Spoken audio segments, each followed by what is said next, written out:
I work for IBM Research, and I'm going to be talking today mostly about basic concepts in computational linguistics.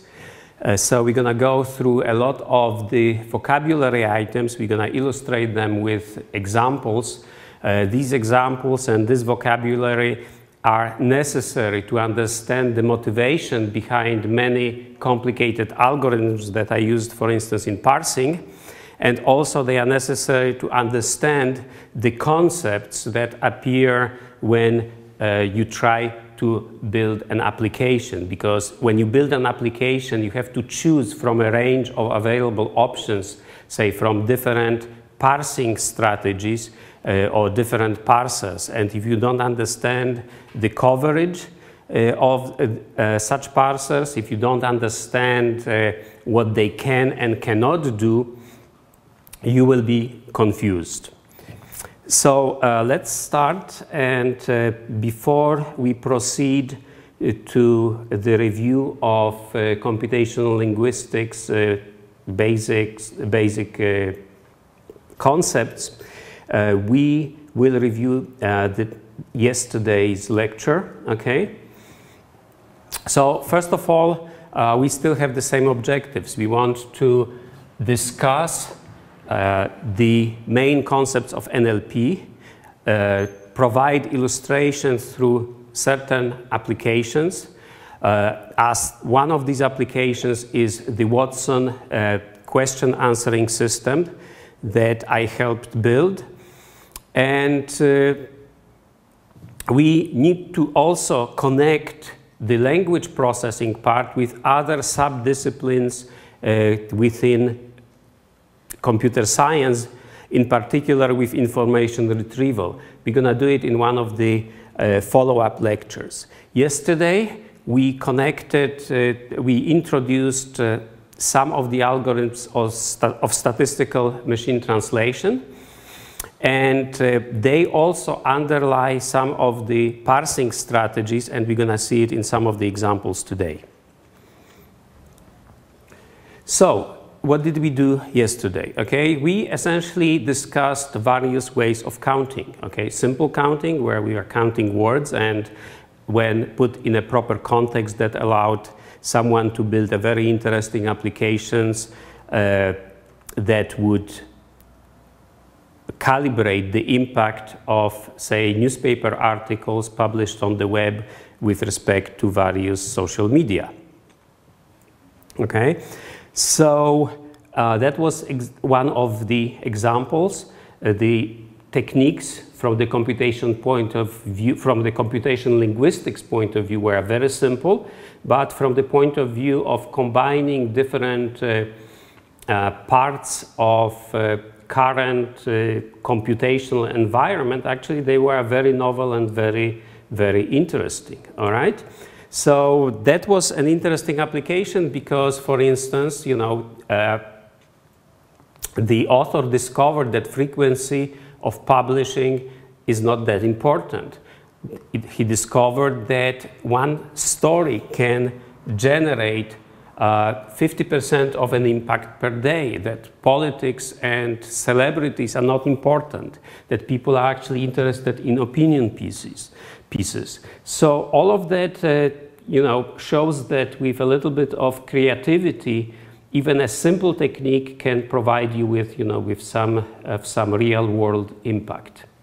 The second example showed that just looking at pairs of words, okay, but within specific context of medical diagnosis, it is possible to augment what the doctor is doing by plotting, you know, how the words appear within certain period of time. So here with what you see, if you remember, I walked to a place, yes, so essentially we sort of do a diagram and then we count how many times, you know, this phrase walk to a place appeared. So for instance, in this case, you know, I walked to a place appeared twice in this set of sentences.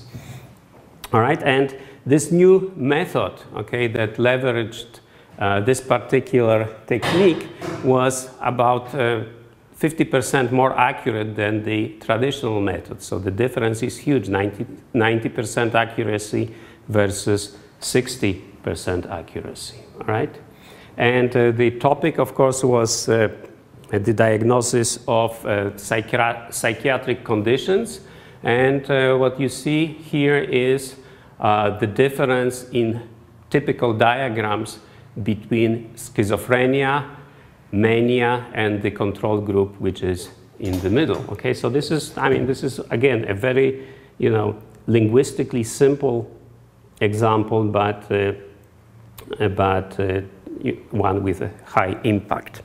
Something that we're going to use over and over again, the concept of conditional probability, which is this essentially defined as, you know, A conditional on B. Means that we want to know what, you know, what is the size of the region of A and B compared to the whole region of B. So, you know, how many of A's are also B's? So in other words, if we know B, what is the chance that we also have an A, all right? This concept, okay, allows us to formulate the Bayes theorem. Okay, and the Bayes theorem essentially says that if you want to estimate A under the condition of B, and you have some prior knowledge of what happened when, you know, A and B were together, then this is the formula that allows you to do it.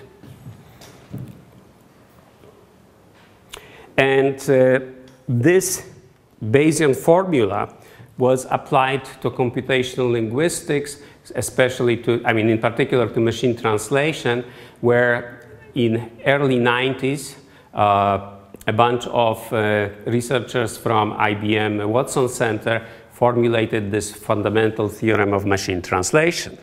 Okay, and essentially what it says is that if you want to translate from French to English, we're gonna do it backwards, okay? We're gonna be looking at the way of translating from English to French, okay? But then we're gonna moderate it by the probabilities that, you know, that the sentences that we are dealing with, or the segments, are actually well-formed English phrases. Okay, that's essentially what this part here says. So unlike traditional translation, they didn't care what the sentence means. Instead, all possibilities are computed.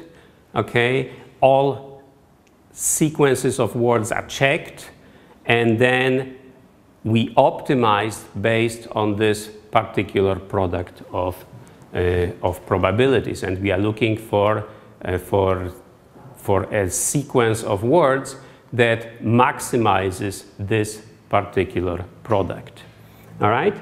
So what was the reason for that? Well, the reason was that doing this is easier than doing that, okay? And the reason for that is that if you wanna translate directly from French to English, yes, you would need to, I mean, this sentence, okay, would have to be more or less translated already, and that is not necessarily very likely. So instead, what we are doing, we are building many approximations. Okay, so we are going this way. Many of these approximations will be good, but the one that matches how, you know, that, but some of them will be good, many of them will be bad, okay? But we don't care, because we can eliminate this ring of bad translations by looking at this first part, which essentially describes the language model for English, okay? So,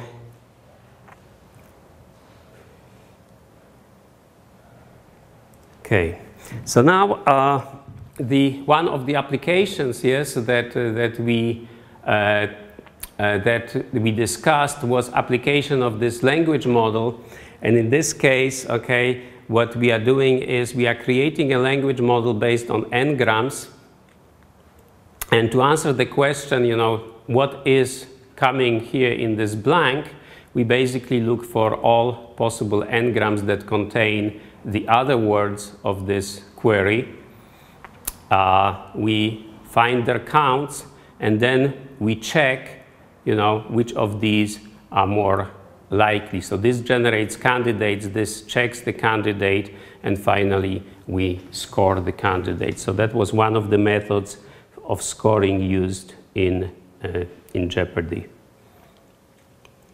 All right, so today we're gonna mostly talk about fundamentals of linguistic knowledge. Okay, so that's basically is the topic, and we will also talk about parsing, that is how we assign structure to sentences.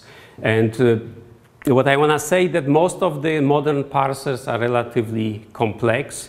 Either they are complex in terms of sort of the rules that they need to create a parse, or they are complex in the terms of how much knowledge they encode in the lexicon. Okay, so it's possible to essentially do it in several different ways. You can have very complex rules and a simpler lexicon. You can have very complex lexicon that describes, all possible constructions in which the word can appear, and then the rules of combination might be much simpler.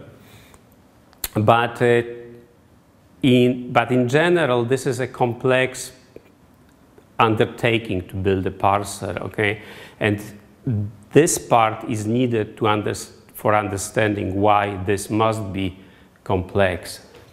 That's because the language is complex.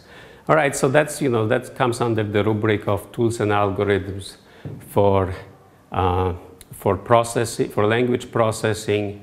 And parsing, I would say, is still an emerging technology when it comes to applications. Okay, most of the applications that exist today that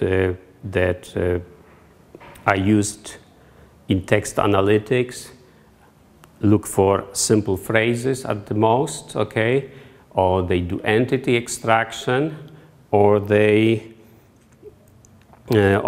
simply find words, count words, and put them in the database, and then perform certain statistical reasoning to find some interesting patterns.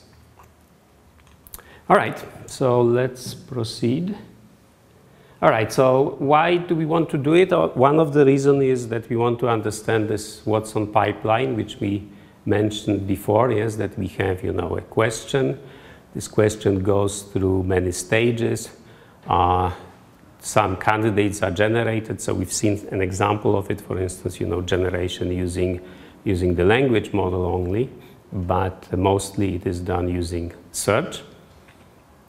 And then things are happening here, but essentially we check evidence for and against each candidate.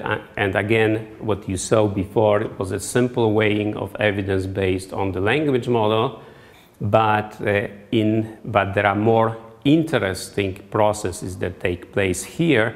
And for that, we need to introduce certain concepts. We need to introduce the concept of a phrase, of a predicate argument structure. We will need to talk a little bit about logic and inference. So all of that is needed to understand this particular part. And at the end, what's happening is that, all these scores are aggregated, and by a relatively sophisticated collection of algorithms put together into one number and one answer. At least that's the case for Jeopardy. In the case of medical diagnosis, that is not necessary, because, if there is more than one possibility, it's better to mention both of them to the doctor, or all of them if it's a small number, say 5. All right, so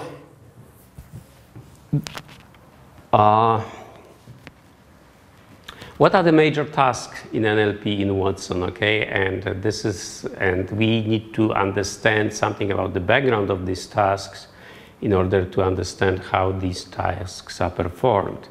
All right, so here we have a question. Okay, the category was war movies, and the question reads: a controversial 1979 war film was based on 1902 work by this author. Okay, so this is question number 1, yes, and here you have to understand that, you know, that this author, for instance, is something that we are looking for. Okay, there is no who here, so this is a particular way of phrasing questions in Jeopardy. And we need to connect this film with work, and it is likely that war was mentioned in this piece of work. Okay, we don't know what it is. It could be a song, it could be another movie, it could be a novel, yes, or a story. So this is sort of a very general category. It could be a symphony, for all we know, yes. So how do we get from, you know, from this war film to this piece of work, which could be almost anything, yes, that has an author, and then find the author? So what is required to understand this question, and then to check this question against the possible answer? This example we're going to use several times, all right? So in May 1898, Portugal celebrated the 400th anniversary of this explorer's arrival in India, okay? So we have some dates here, we have some numbers here, we have Portugal and India mentioned, but the question is, of course, about the name of an explorer. So this question has to be decomposed into pieces, and some sense has to be made between the connection between these two numbers and these concepts of arrival, yes? And the problem is this, that for instance here we have, you know, a perfectly good snippet which has many of the keywords. So here we have a snippet which says, in May Gary arrived in India after he celebrated his anniversary in Portugal, yes? I mean, it's a great snippet. It basically, you know, if you just used some search engine, that would be a perfectly good snippet to retrieve for this particular question, but of course it's completely irrelevant.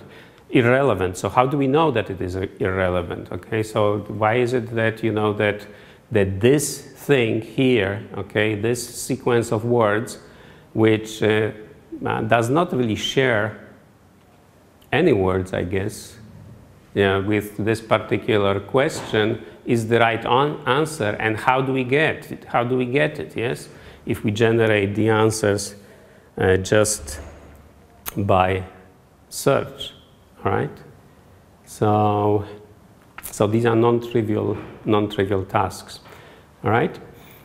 And, all right, so inference basically means, in this case, figuring out what's relevant, okay, and what is not, and whether the relations, yes, here Vasco da Gama landed, how do we know that landed is related to arrival? Okay, these are different strings.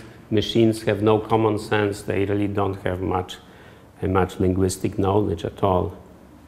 And then after we have done that, well, then of course we need to score, because as you know, we generate many such answers. All right, so we will not arrive yet today to, I mean, at the point where we can really answer what's happening here. How are we going to go from this question to this particular answer and what's happening in the pipeline? So today will be all about what it is that you have to know to start working in this field, okay?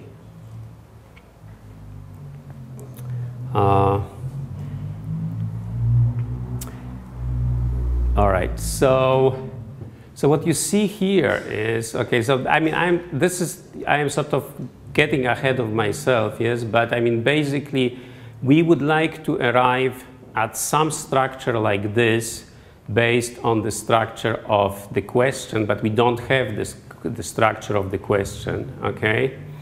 And then match it with this structure based on a collection of various algorithms, yes? So these would be the arrows that provide us with the matching, but to understand how we're gonna get there, I mean, keep in mind, he has arrived, not landed yet, so synonymy will be another thing that we would have to add.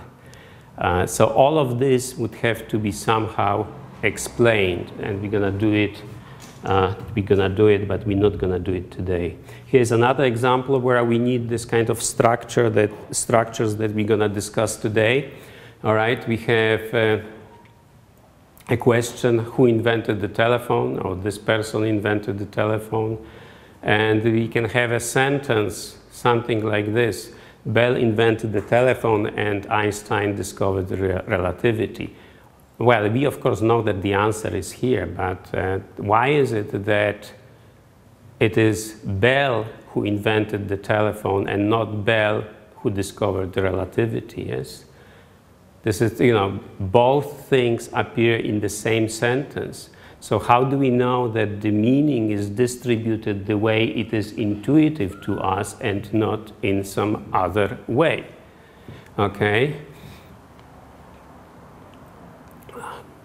So, for instance, if the sentence was, say, Einstein and say de Broglie discovered quantum mechanics, yes.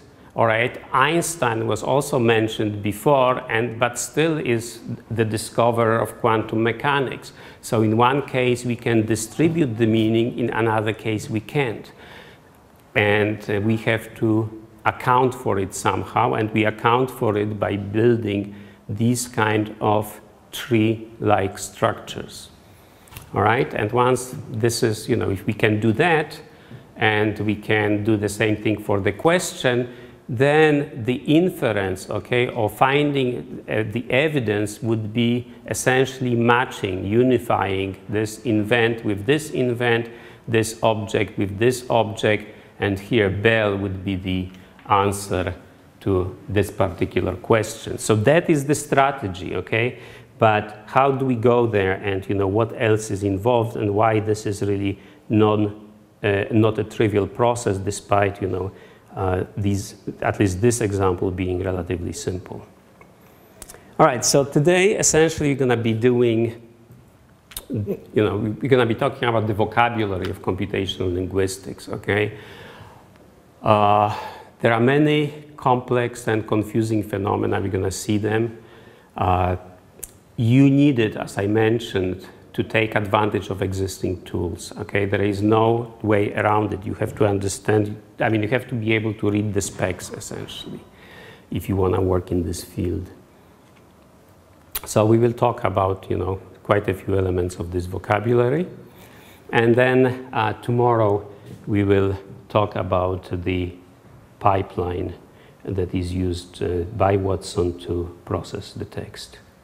All right, so we mentioned, that we have this model of language, in which we have corpus, which is our data.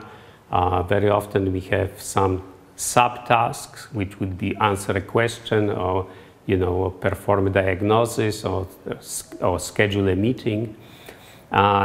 Smaller chunks, which are which have more or less complete meaning, are called sentences. You can argue that really the meaning is given in a paragraph of text. And here what we care about is what are the relations between the entities. What is true, what is false, how can we perform inference. And some other people also worry about, are these things grammatical or not. And then there are smaller chunks, okay, like phrases or words. And in this case, we typically worry about, what is the part of speech, and maybe sometimes we worry about the relations or entities.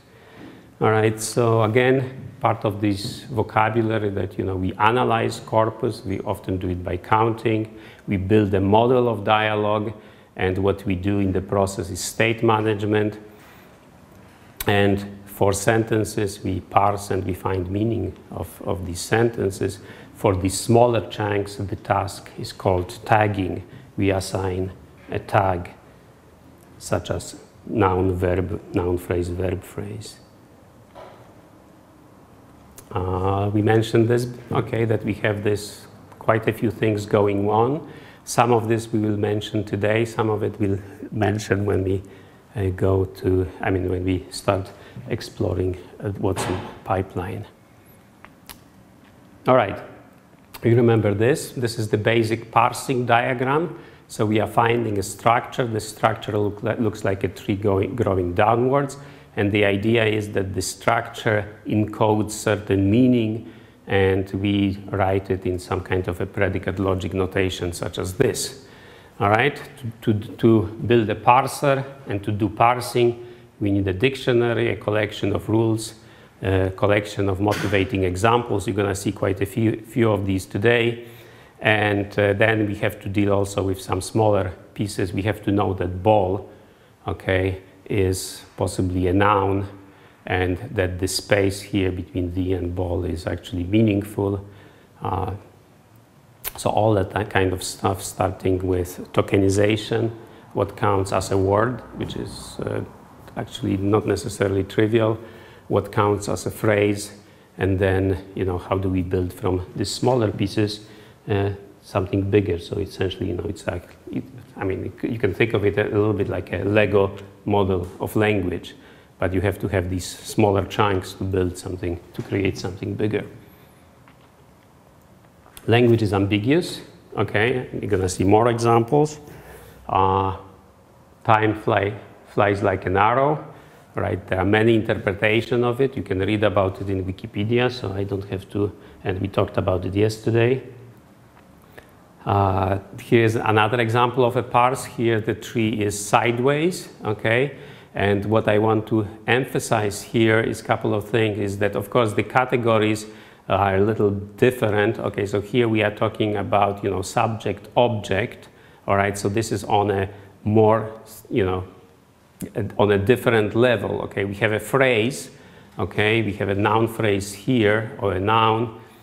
We have a verb and verb phrase, but then we actually are interested in this subject, verb, object, determiner, and so on and so forth. And, you know, this is how it is displayed. Another thing that I want to emphasize is that you see these little expressions here, okay? These are called, I mean, some of these are categories like noun, verb, but the other one are called features, all right? Features are essentially marks. They tell you, you know, a little bit more about the object. So this says perspron, which means personal pronoun, okay? She is a personal pronoun. We use features because otherwise, without features, the grammars would be huge, okay? You would get sort of an exponential explosion in the size of the grammar. And I don't know if I managed to get to it, but we're gonna see some examples.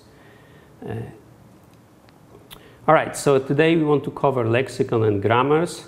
We're gonna benefit from some slides that were developed by a colleague of mine and friend, Professor Dragomir Radev at the University of Michigan, and we are using it with his blessing here.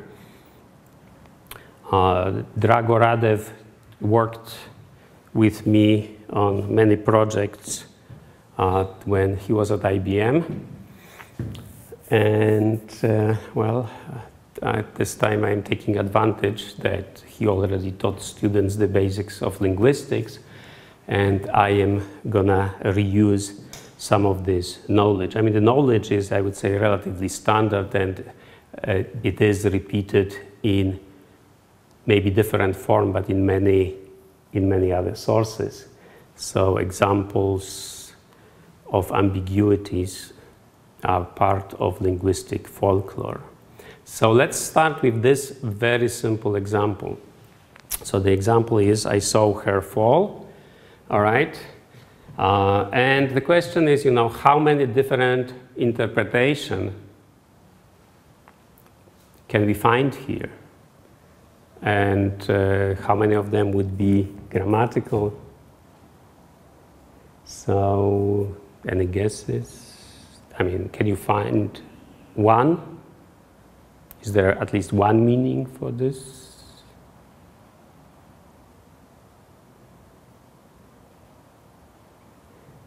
All right, so All right, so the sentence says, I saw her fall, which means in Polish, widziałem, że upadła, ale może oznaczać też, widziałem jej upadek, to jest inne znaczenie, i gdyby to zdanie nie było napisane, a tylko ktoś by je usłyszał, to wtedy byłoby dodatkowe znaczenie, gdzie fall oznacza jesień i wtedy znowu mielibyśmy inne znaczenie. Ja widziałem jej jesień. A może nawet dałoby się przetłumaczyć, ja widziałem ją jesienią jako jeszcze jedno dodatkowe znaczenie. All right, so there are many different interpretations. I'm supposed to switch to Polish sometimes, but not too often, and then speak in English, but try not to mix Polish and English. So it's going to be in English again. All right, so, well, this is essentially the points that we just made, that there are different interpretations, okay, depending on, on how we read this, whether this is a noun or a verb, okay, and then the additional interpretation depending on the input which is spoken or written. I mean, even written input can be ambiguous in many cases because who knows, maybe it's a spelling error and fall should be capitalized. All right, so we see that a simple sentence, yes, 4 words, we can come up with quite a few interpretations, at least 4, yes, maybe more. Now we have sort of a real sentence from a newspaper, I mean the typical sort of financial reporting thing, and It's old data. Oh yeah, it is outdated. Yes. $70. Oh yes, yeah, it's very much outdated. Years ago. Yes. But I think this particular sentence is taken from the Wall Street Journal corpus of sentences which have been annotated manually to allow for statistical analysis of these sentences. But yes, 70 per barrel is outdated. But that's not what's difficult about it. All right? So here what you see is why we need, many reasons why we need parsing and why, in real life things are not so easy. So here we have reached, yes, which is a verb. But this verb is modified here, yes, by us investors, all right? So this verb, okay, is modified by reached 4 years height and Thursday, and then we have this additional modification. So somehow we have to be able to connect this guy with this guy, and this is also modified, by this whole thing, yes? So it's a very, very complex sentence. So given that, any 4 words, let's say, can have 4 interpretations, how many interpretations can we find here? All right, well, it would be quite a few, yes? Probably a few thousand at least. Now, let's look at this. We have Standard & Poor's 500, and we have NASDAQ, okay, composite index, yes? So how do we read it, okay? There are 3 things here, 4 things, or 1 thing, okay? Well, for people who read financial news, they know that Standard & Poor's 500 is essentially one entity. It's the list of 500 biggest companies, okay? So at least they know that, that this should be, treated as one thing, yes? And similarly, the NASDAQ Composite Index, yes? So, but how would the machine know it? all right? So somehow we have to program the machine to know that this should be interpreted as one unit, okay? Either program or let the machine derive it from the data.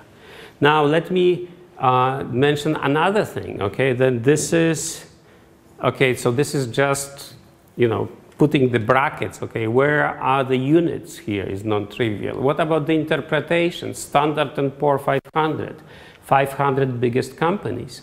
This list changes, yes? It changes because some companies go bankrupt, some companies grow. There was no Google on S&P 500, say 10 years ago, yes? And we can be pretty sure that, you know, in 3 years, we're gonna have Facebook among S&P 500, yes? So this list, I mean, the meaning of this list is certainly gonna change in time. What else do we see here? All right, so we have, the question is, who's unfazed? All right, so who doesn't care about, you know, $70 per barrel? Is it the index or both indices? Or is it the investors? And who welcomed a raft of strong earnings? Well, we don't know that, yes? Is it the investors? Or is it the indices? All right?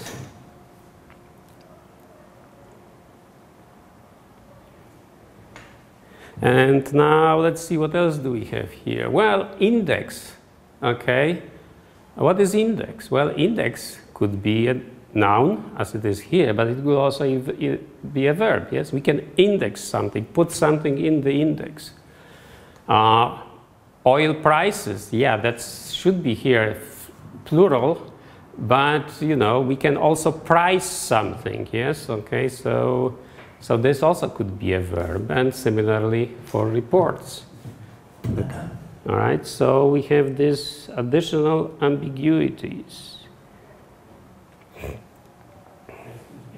Yes? This column between investors and unfazed. Yes? It is also an information for parsing. Yes, it could be. It could be. It depends how your parser works, yes. But yes, actually, very often the meaning changes depending on where you put the comma. So yes. So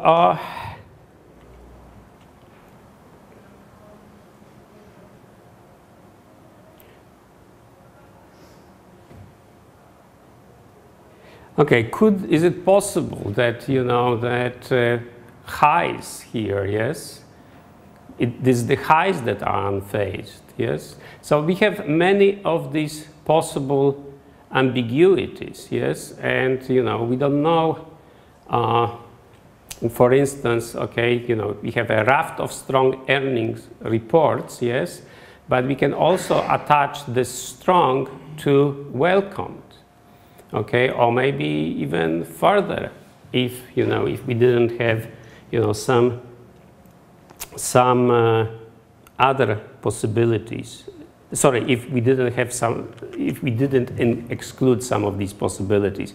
So we're gonna see that prepositional phrases can be attached, you know, relatively high in the parse tree. All right, so now some humor, all right? That's also part of linguistic folklore, yes? And I can show you more another day, perhaps. All right, children make delicious snacks. Is it funny? Well, there are two meanings here, all right? The first meaning, all right, I'm gonna switch to Polish for those who gonna cut the tape. Są dwa znaczenia tego słowa, tego zdania. Pierwsze znaczenie jest takie, że dzieci robią smaczne, smaczne potrawy, powiedzmy. Drugie znaczenie tego zdania jest takie, że dzieci mogą być smacznymi potrawami.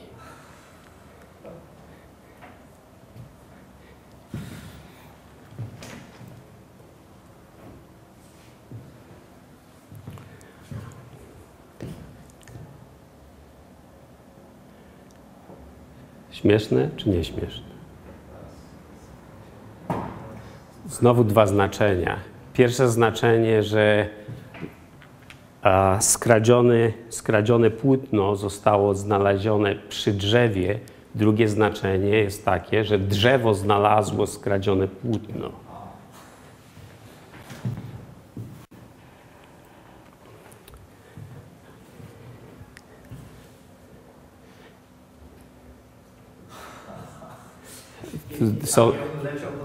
Właśnie, tak. Wielki kanion leciał do Nowego Jorku. Tak jest.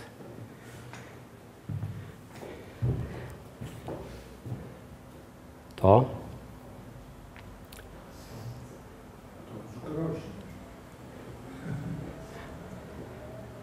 Sędzia próbował zastrzelić oskarżonego, prawda? To jest drugie znaczenie. Pierwsze to jest sędzia sędziował, tak? Nie, jak to się mówi? Sędzia procesował oskarżonego o strzelanie, tak? Ale drugie znaczenie jest właśnie, że sędzia próbował zastrzelić albo postrzelić.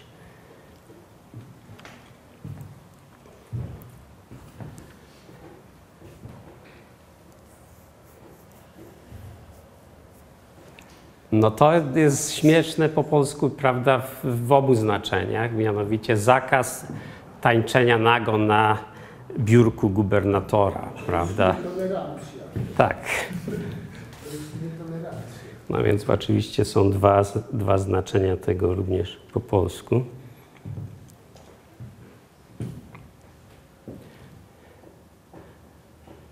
Tu jest semantyka, prawda? Mianowicie czerwona taśma to jest mniej więcej synonim na biurokrację, więc tutaj znaczenie główne jest takie, że z powodu biurokracji nie buduje się nowych mostów, a oczywiście dosłowne znaczenie jest, że nowe mosty trzymają się, ponieważ są poklejone czerwoną taśmą. To też jest prawda, tak. No to trochę makabryczne, prawda? Ale to jest znaczenie w miarę proste, że ktoś z Iraku przyjechał i chce kupić broń.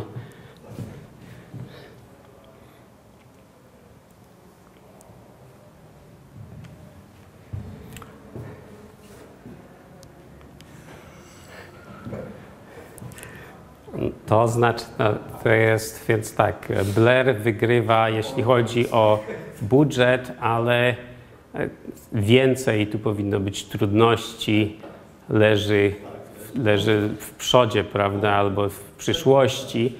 Natomiast lies oznacza również kłamstwo, więc to drugie znaczenie jest więcej kłamstw w przyszłości.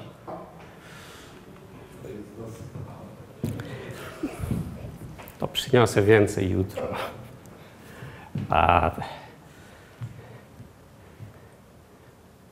Czy to jest jasne, czy nie?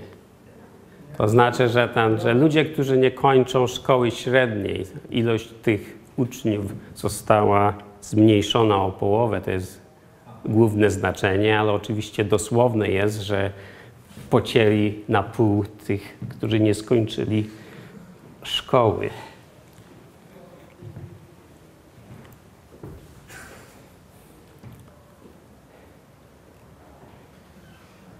Dobrze.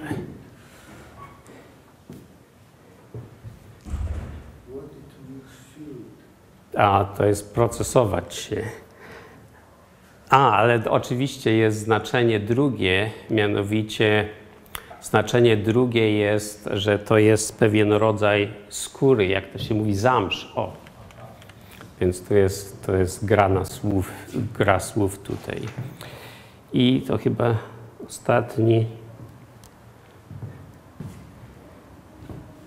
Znaczy, to jest komentarz.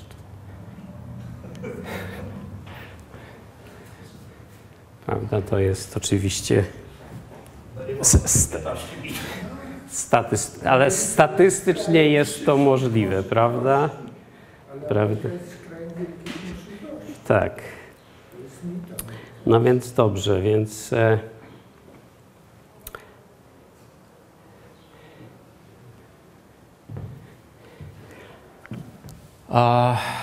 jakie są rodzaje, znaczy jakie są problemy, które się pojawiają?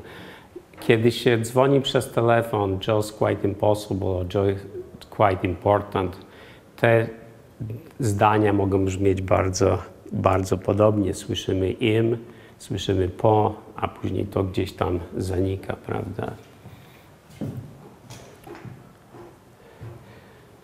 Podobnie chyba w tym drugim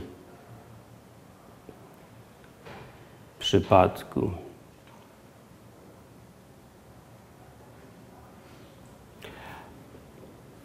Part of speech, czyli jaka część mowy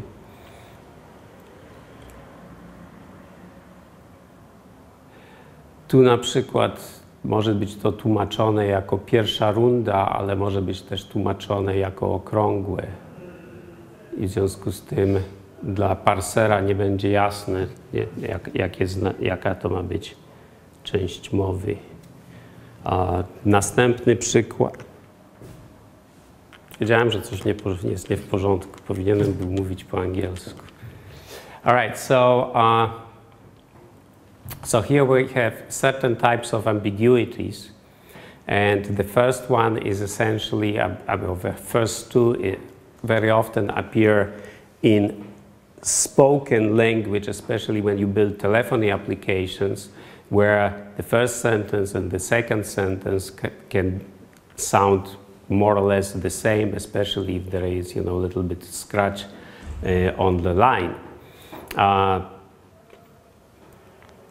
This looks very different, but it can sound to the speech recognizer very similar. Similarly, 9 and 5 are often confused by speech recognition systems. In this case, round can be a noun, but it could also be an adjective. This example of syntactic ambiguity, called Joe a taxi, can mean that we gonna phone the taxi company to get a taxi for Joe, but the other meaning is that we're gonna call Joe a taxi, which means, your new name is gonna be taxi from now on. That happens too. These are also very classic examples, and this is the ambiguity of prepositional phrase attachment. Joe ate pizza with a fork. Okay, so eating is done with a fork, but here we have Joe ate pizza with meatballs, where the pizza is with meatballs, yes? In this case, we have Joe ate pizza with Mike, and in this case, of course, neither pizza nor eating, Mike is not the property of eating or the property of pizza. And then with pleasure, in this case, is probably the property of Joe, but it could also be the property of eating.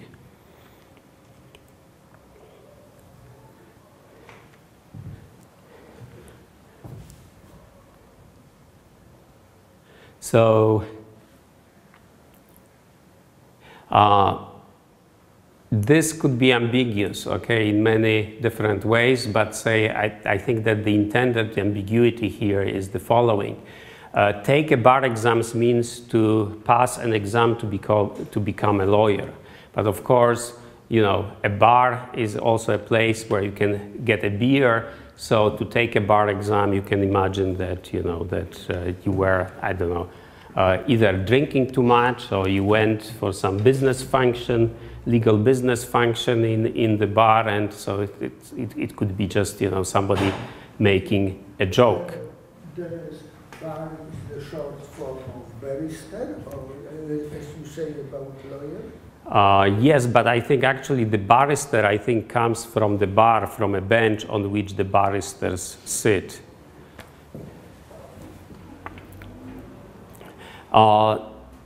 Joe may win the lottery, Depending on how you stress it, it may mean, yes, Joe objectively has a chance of winning the lottery.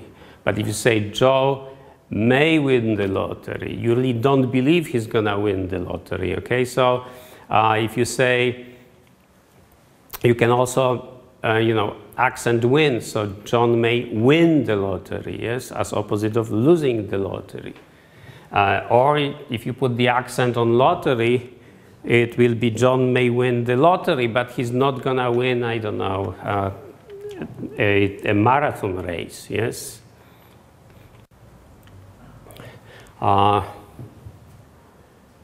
Similarly, we're gonna have a similar situation with believing, okay? Joe believes the stocks will rise, okay? Scope, Joe likes ripe apples and pears, okay? So is ripe applying to both apples and pears? We don't know that, okay? This is ambiguous. So maybe he likes raw pears which are not ripe, which are raw.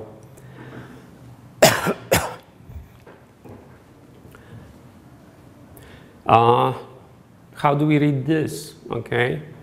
Should there be tomatoes on the pizza or not? So Joe likes his pizza with no cheese and tomatoes, okay? Or no cheese and tomatoes.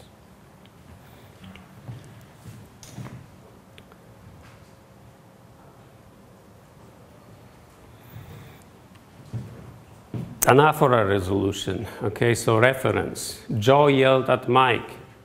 He had broken the bike. Okay, well, he can refer to Mike, and that would be the cause of being yelled at. But, you can imagine a situation where both references are possible, similarly for the second one.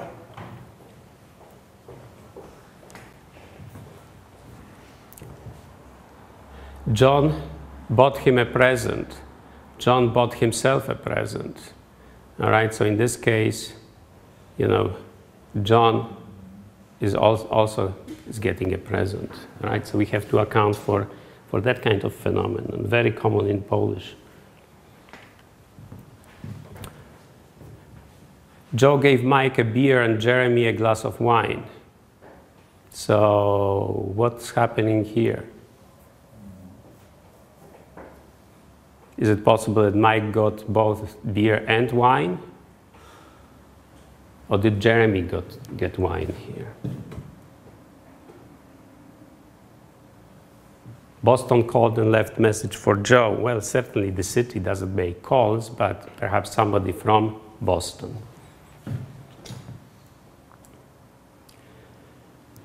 And then when this happens very often in Watson in Jeopardy, that we have a situation where the question uses one collection of terms and then the answer can use a different, the answering passage might have a different terms and somehow we have to align them, okay? So here we have climbed, yes, but for NASDAQ it's gained, for Dow Jones Industrial Average it's rose, okay? All of these are good paraphrases or synonyms, but they actually appear only within the context of news. Something else can rise, but that doesn't necessarily has to be a gain. The sun rises every day, yes? So the sun rose today, but the sun didn't gain today. And similarly for the other ones. So we need to encode this kind of linguistic knowledge somehow, yes? And we usually do it in two places, grammar rules and the dictionaries. But in addition, okay, very often what grammarians try to do is to account for certain preferences. We can say strong beer, but we do not say powerful beer, all right? We can have a big sister, which means older sister, but we don't have large sister. And we don't usually have stock ascending, or the stock market can ascend. I think I've seen the expression like that. Then we have, different way of expressing things. So children, they, my cousin's neighbor's children. Okay, so all of these are all good noun phrases. And how we get it? Well, we encode it either manually or we try to use some of these statistical techniques. All right, so first of all, wait, shall we have a break or shall we continue? Okay, so let's continue. All right, so the first question is, how do we know that something is a noun, verb, or an adjective, okay? And the typical, we usually don't define this, and what happens when you build a parser, you just say, okay, this string is going to be a noun, and maybe it's also going to be a verb. But typically what we try to do is, when we reason about it, is what can be substituted, okay, in the same place. So Natalie likes cats, and this could be black cats, tabby cats, small cats, Persian cats. So all of these essentially function as an adjective, because they modify the noun here. So that is sort of one test, and then we can, since this can be derived from a noun, this would be some special adjective that's derived from the noun, and we also notice that, that it's derived from a name of the country, Persia, therefore we capitalize it. So it's another sign that can be used by the machine to understand that we are seeing here something that's been derived from the noun, from a noun and a proper noun, and then, this ending IAN morphologically indicates that we should be looking for something which perhaps starts with purse, so we can connect the meanings of the two.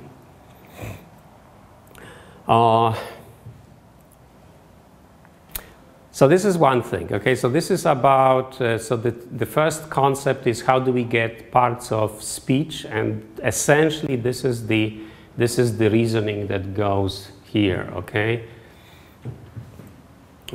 We could substitute here, we could do it for verbs, although we would get some silly sentences like Natalie eats cats, that would be, a little bit funny, but the point is that, again, many verbs could be substituted here.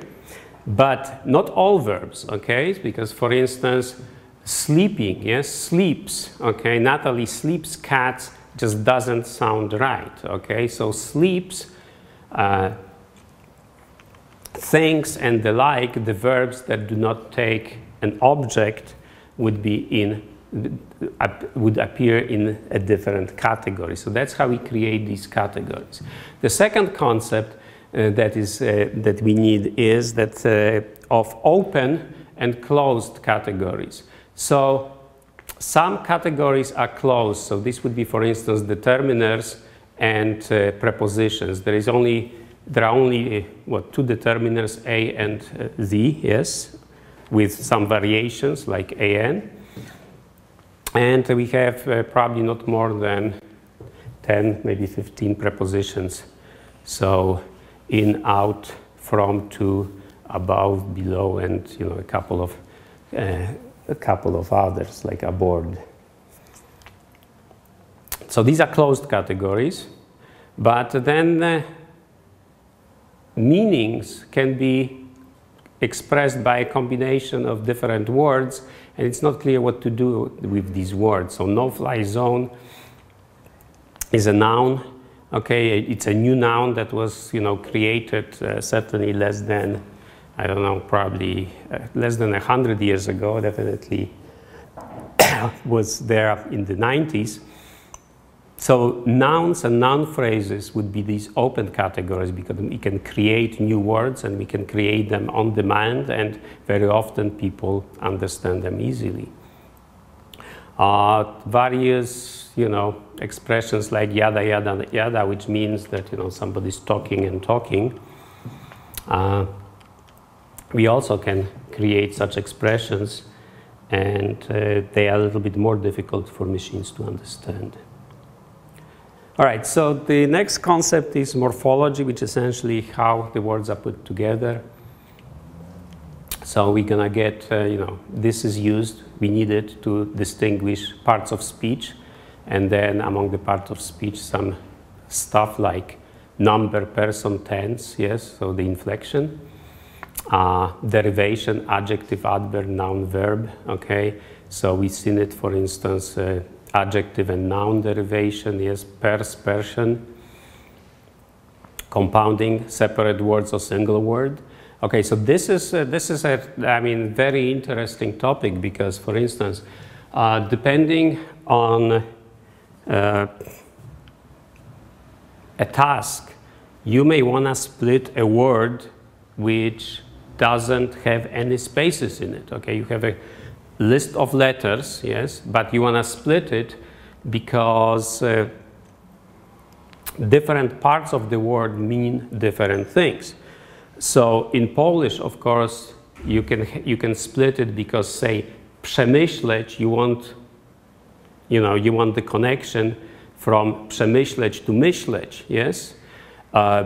In very practical tasks, you may want to do it because, for instance, if you have a very complex name of a chemical and you want to search on different sub-compounds, you may want to split the chemical name to allow you for a better search. So this is compounding. And then, morphology can be the input to part of speech tagging, okay? So root, suffix, prefix, ending, okay? All of this combined, I mean, these two processes can reinforce themselves, and once we have it, we can actually use it as the input to syntactic analysis and to parsing. There is no commonly agreed on list of part of speech. This is one, which is very often used, and it's easy to remember because N stands for noun, P for preposition, DET for determiner, NP for noun phrase, and so on and so forth, and S for a sentence, V for a verb, yes.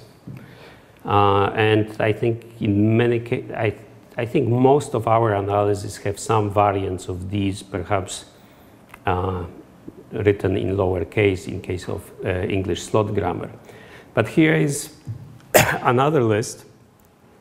That list was developed in early 90s for the task of tagging, okay? So essentially part of speech tagging of, I believe that was for the Wall Street Journal corpus. So in this case, it looks a little bit different, yes. So AT is for an article, NP is for proper noun. So Alonso Church? No. I think that was by Ken Church, who was at that time at AT&T. Yeah. And is there a connection? I don't know.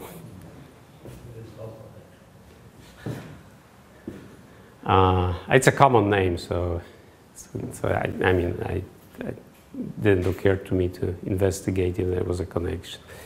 But in any case, you can see a different list of tags. So different people and different organizations use different list of tags.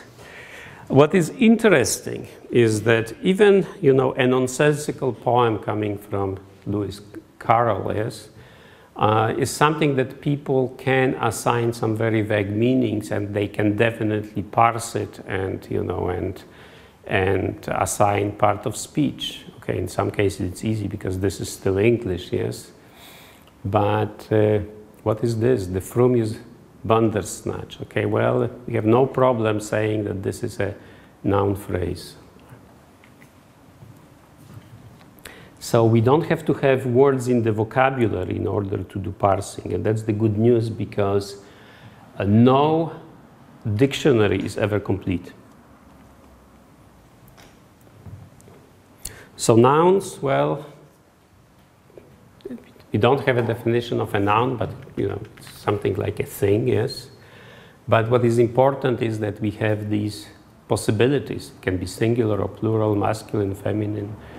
It can come in cases, especially in Polish or in Latin. There are some strange things where a young girl has a neuter gender in German, yes, and that is, semantically doesn't make any sense, but that's what the language says. And then, there are things like S apostrophe S, possessives, or they are called clitics, but they are interpreted as possessives. Pronouns,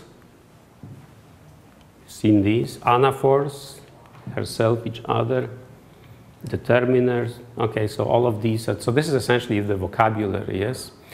What do we need here to know? Agreement, gender and number, all right?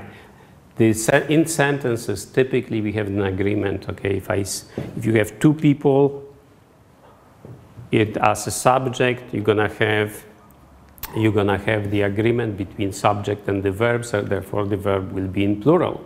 If it isn't, it counts as a grammatical error. So therefore, at least in properly formed language, agreement in gender and number can disambiguate sentences. What else do we need from this list? Okay, so verbs also come with many different attributes. So they come with tenses, present, past, and future. They inflect number and person. They form infinitives and gerunds or gerunds. Aspects, voice, passive, and so on and so forth. So we're going to see all of this in action. And I'm presenting this laundry list just so that we understand that, that all of these things have to be accounted for.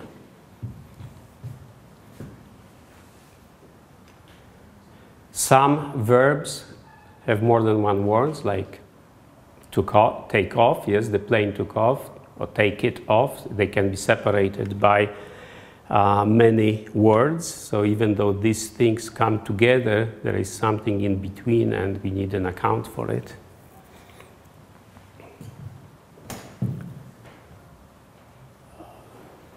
Conjunctions, okay, not all conjunction is an and or. So, and they behave differently in terms of grammar. Okay, so we're gonna talk about word classes and part of speech tagging. So basically, we will look at the text from the point of view of the machine. So to make it a little bit more unusual, we're gonna do it in French. And the idea is that we will show an overview of three basic methods of part of speech tagging. Okay, one of them is used in the English slot grammar that we used in the Watson project, but all of them seem to be providing relatively good results. So if I may say that one of the solved problems in computational linguistics is part of speech tagging. This we can do very reliably, okay, using different techniques. So that's a solved problem. How to get from words to meanings is an unsolved problem, but we can decide with very high reliability whether something is a noun or a verb. That's the good news. All right, so what is the problem? Well, the problem is that words are ambiguous, okay? Transport and transport, yes? Verb or noun, yes?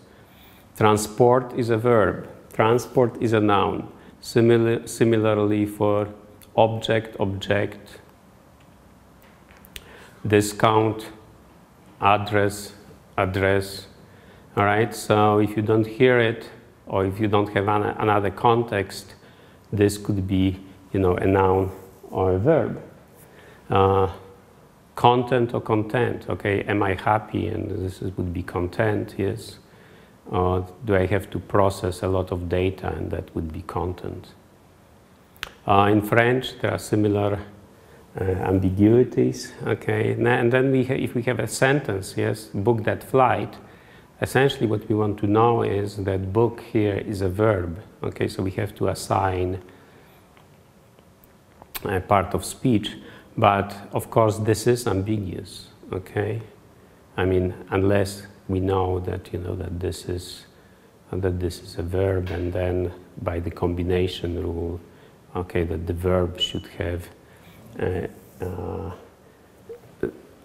sorry, if this is a verb, then this would be the subject of the verb, but really what we want to say here, that this is a noun, okay, that flight. So if we can disambiguate this to be a noun from two possibilities, verb and noun, then, well, the combination, the most probable combination rule would be that you want to reserve your flight, which means to book it. All right, so part of speech tagging is assignment of part of speech, and there are three techniques: rule-based, stochastic, and transformation-based tagging. So we're gonna try to cover some of them. All right, so in rule-based tagging, basically we create rules that exclude the possibilities. So for instance, we're going to create a rule that if you have a determiner A before a string of words and a string of letters, and this string of letters could be a noun or a verb, then we exclude the possibility of this being a verb. All right. So this would be the disambiguation rule. Here we say use a dictionary of finite state transducer to find all possible parts of speech. So the idea here is that you either have a list of words that you're going to deal with, or that if you don't have such a list, then you, at least for some words, you're going to simply say that, that if I see something that looks that ends, say, with an S, then I'm going to treat it, say, as a noun, okay?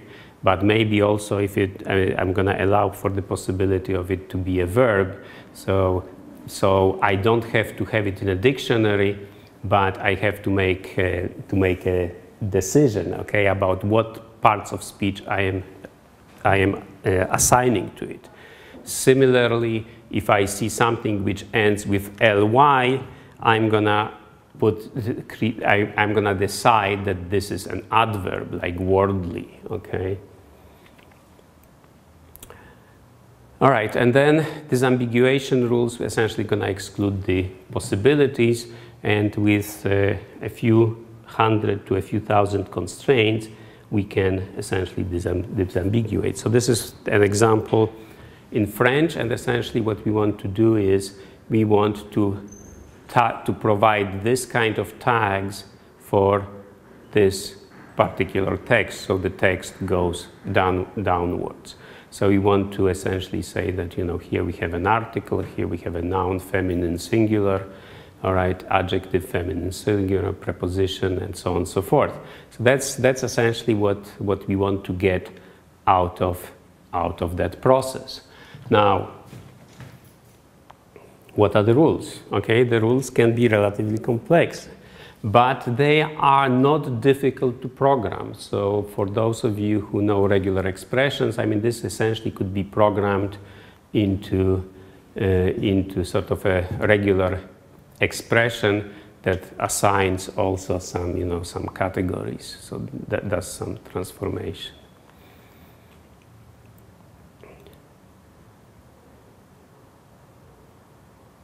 So these are, some of the examples of the rules.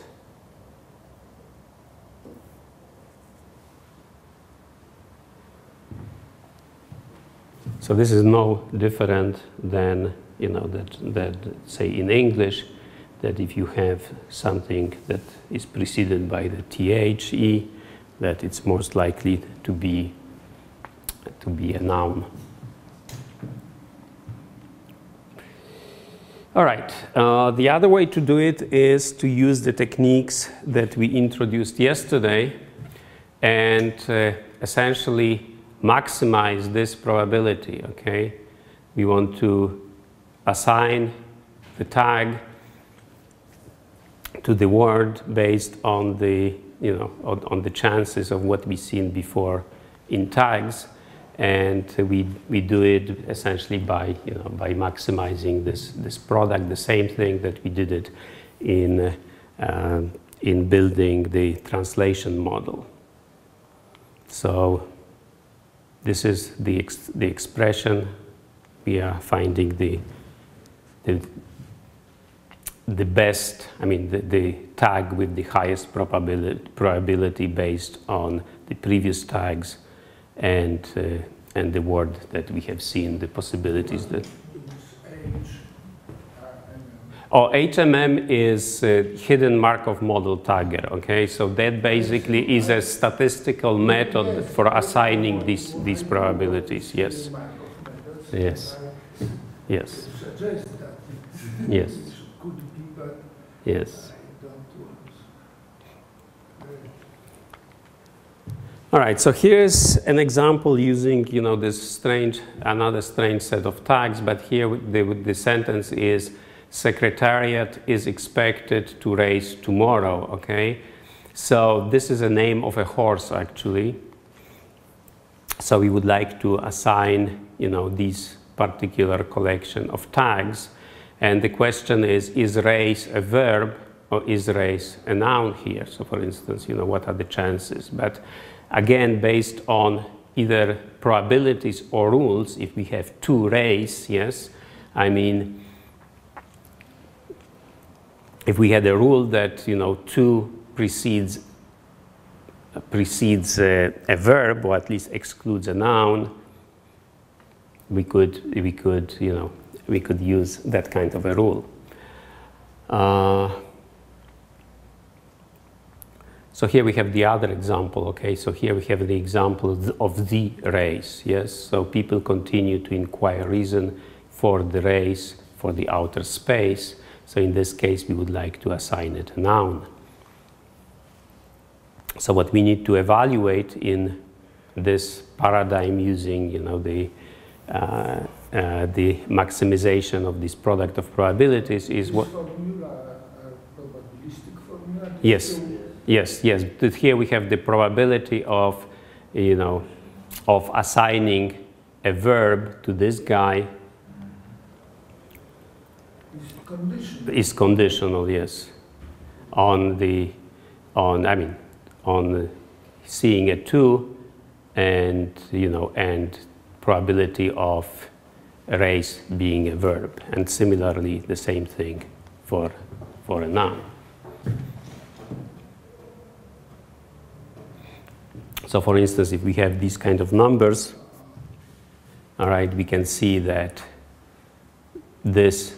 Okay, so with the. It's for English language. This is for English language, yes. Okay, and probably for some particular corpus that was used, and this most likely is the Wall Street Journal corpus.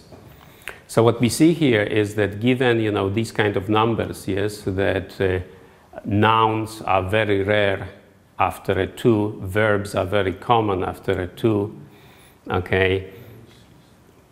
And then, given that, you know, that that noun meaning of race is more common than the verb of meaning of race, nevertheless, this combination of probabilities gives us that 2 race is about an order of magnitude more, or half an order of magnitude more probable than 2 race as a noun, with the noun meaning of race. Okay. So that's essentially what is happening what's happening here. So now I would like to switch to phrase structure and parsing, all right? So once we know what the parts of speech are, yes? So we know that we see a noun, we see a verb, we see a determiner.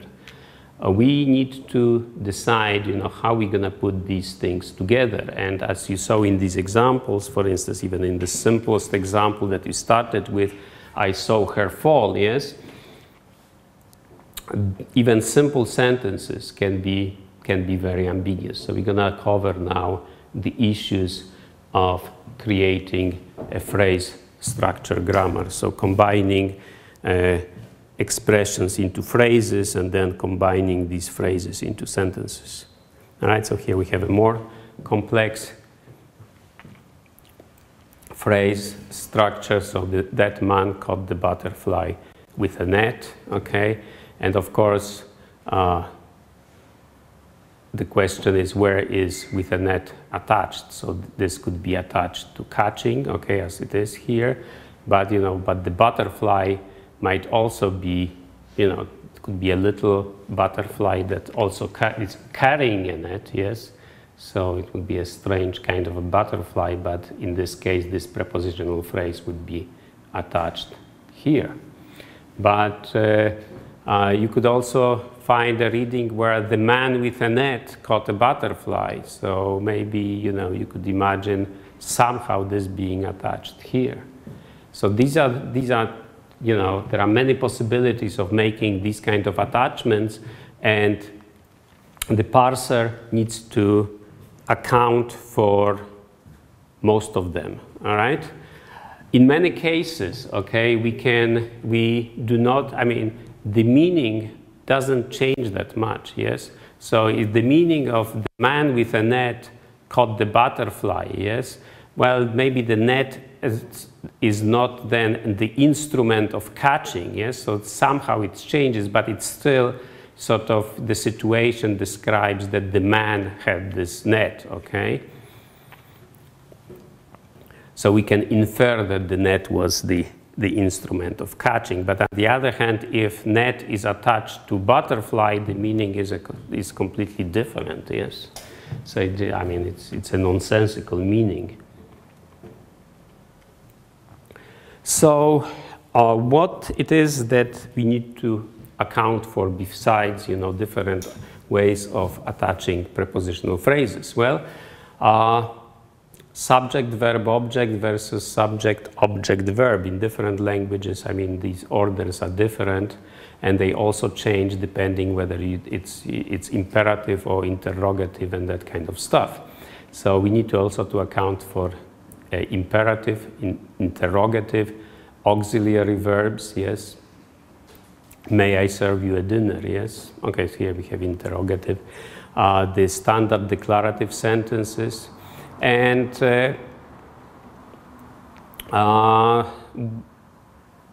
so once we have that, yes, we have something like a concept of a start symbol, which is essentially the symbol for synonymous with a sentence, at least, in the examples that we're gonna see.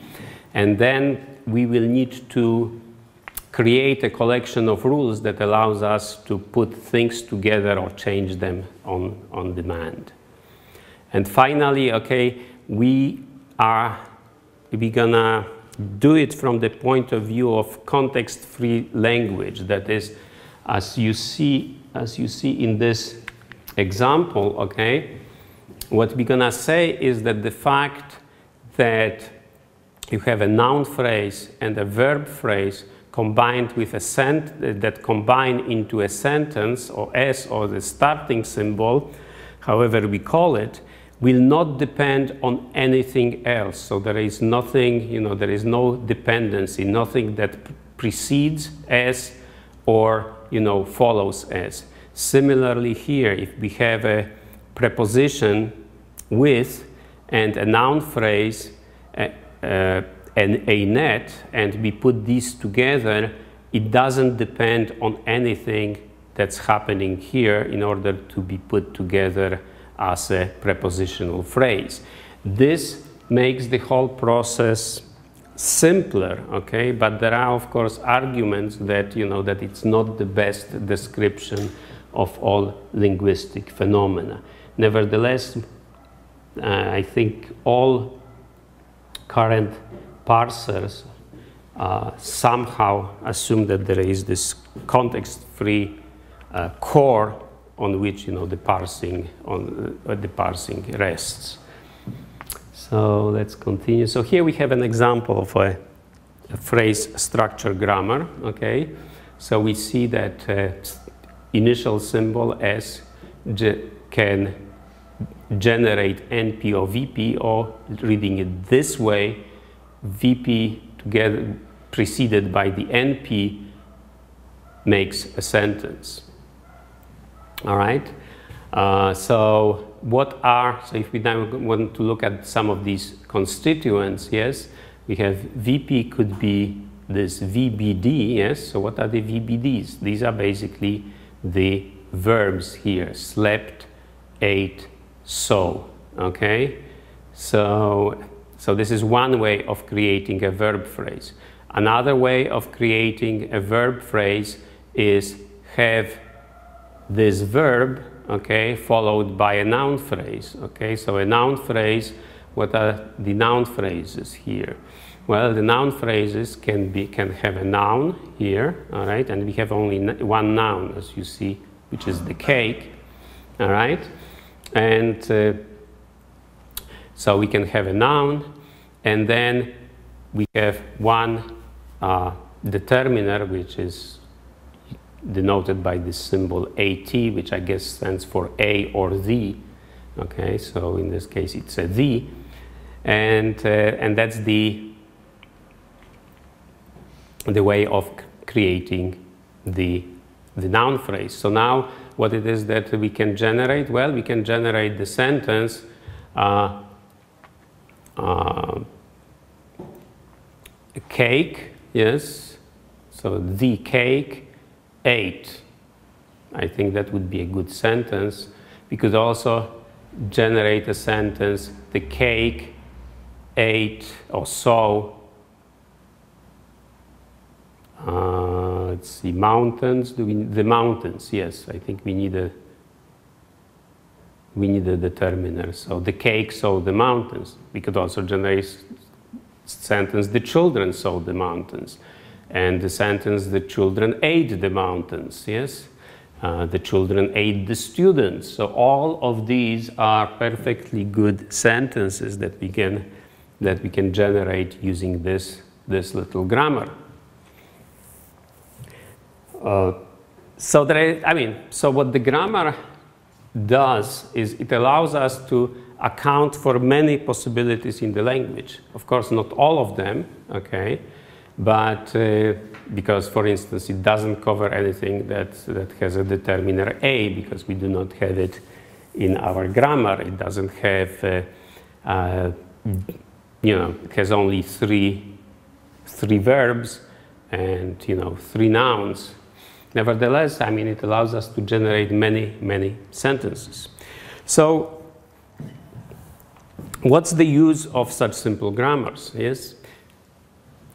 Grammars like this are very often sufficient to guide a speech recognizer. Okay, so if you are creating a dialogue system that would perform, online reservations. Okay, so you want to, reserve a seat in a restaurant, a table in the restaurant, or a seat on the bus going from New York to Boston, or that kind of stuff. Yes.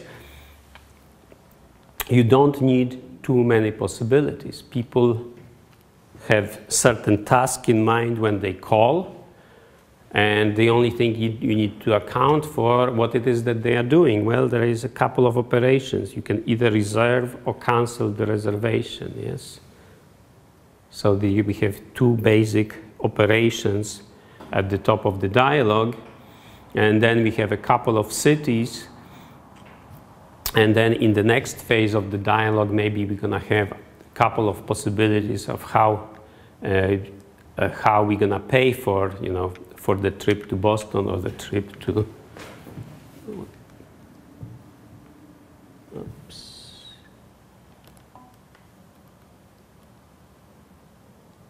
Just kill it. All right, so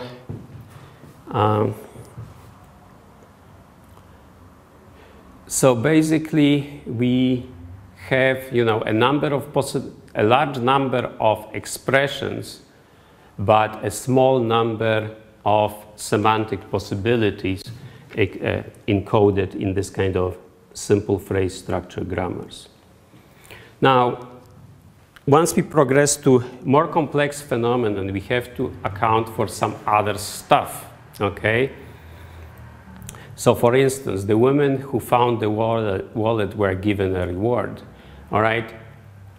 We have two sentences here, so somehow we have to propagate this noun to connect it to this verb, yes? So that is something that has to happen, all right? So this is, you know, the non-local dependencies, okay? Woman who found the wallet, well, I mean, who found the wallet is sort of one sentence, but we also want to propagate, you know, to connect women and who, all right? We need some relationships between these two structures, yes? Should Peter buy a book, okay, and then which book should Peter buy? I mean, they look different, okay? Buy is at the end here, okay? Here it is somewhere in the middle of the sentence. So how do we account for, you know, for this transformation that, you know, when we ask about the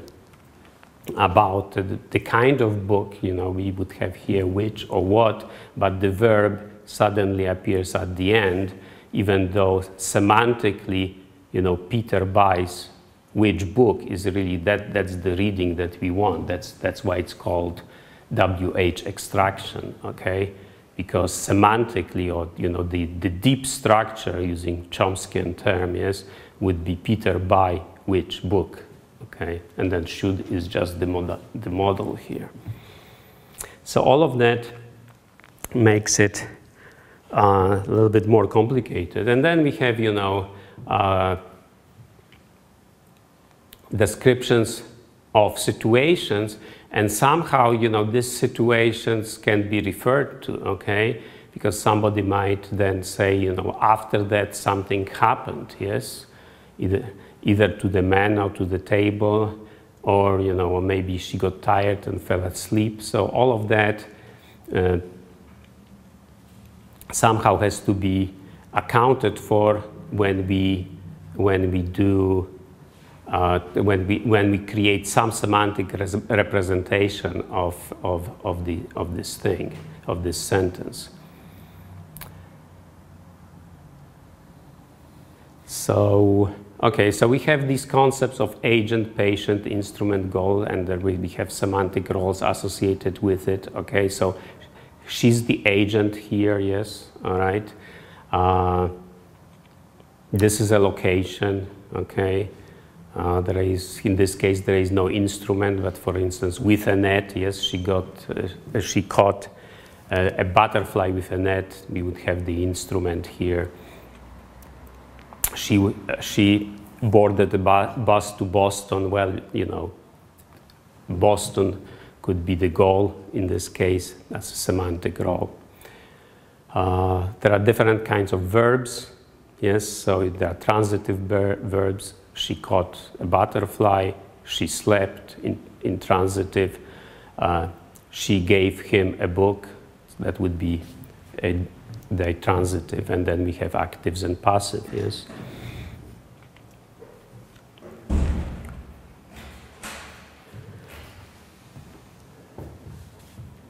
So,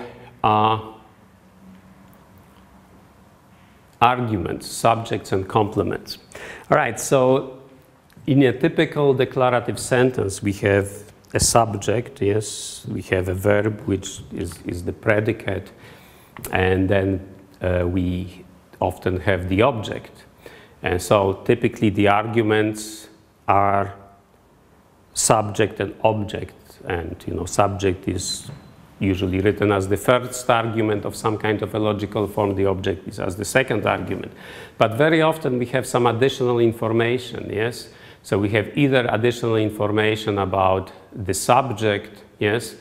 So she caught a butterfly who was white, yes? Okay, so that the whiteness of the butterfly is expressed in some kind of an expression. Or we have information about the whole situation. Yes, she caught the butterfly last afternoon, and that could be, a temporal adjunct. Okay.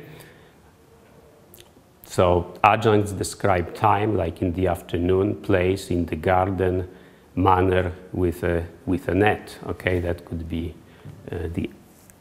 the expression of manner. Subordinate clauses, okay? So, and maybe I'm gonna skip that, and we're gonna talk about it when they appear. I think this should be enough for the vocabulary. So here we have more stuff with examples. What do we need here? Okay, so subject, obviously the children is the subject, object here is the candy. Predicative adjectives. Okay, so the man is angry. So therefore, when we form some kind of a logical representation of this sentence, okay, we would like this guy, angry, applied to a man. So that would be a unary predicate applied to some representation of this thing here. So it would be more complex expressions where sort of make would be the main predicate, but somewhere inside we would have the first argument we, and then the second argument would be man who's angry. Maybe we would write it as angry of man, or maybe we would write it in some other way. But in any case, what's important here is that this adjective acts as a predicate on this particular person. She helped me walk. Okay, so I am doing the walking here, and somehow this has to be accounted for. She likes to walk. She's doing the walking here, and again, that has to be accounted for in some rules.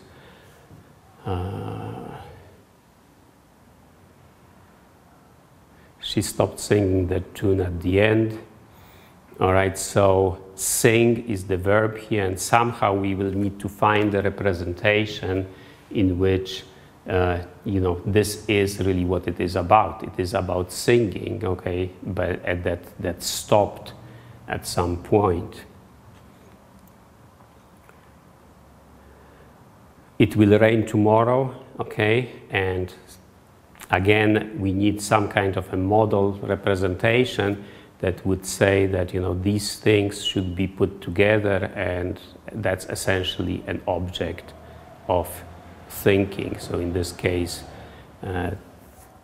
we have sort of, the argument of think is essentially another sentence.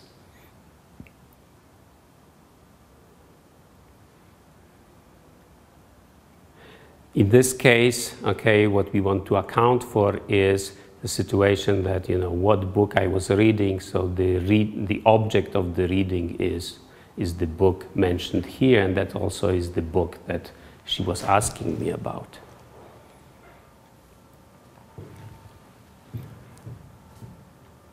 All right, so we covered some of it before, that basically verbs can decide how many arguments they have, all right? So loves have 2 arguments, walked has 1 argument, give has 3 arguments,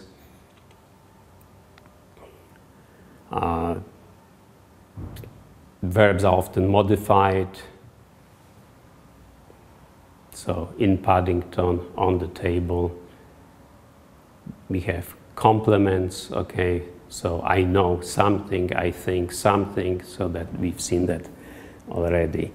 And some of these complements might be relatively complex. Yes, coming on Tuesday. Could be full sentences.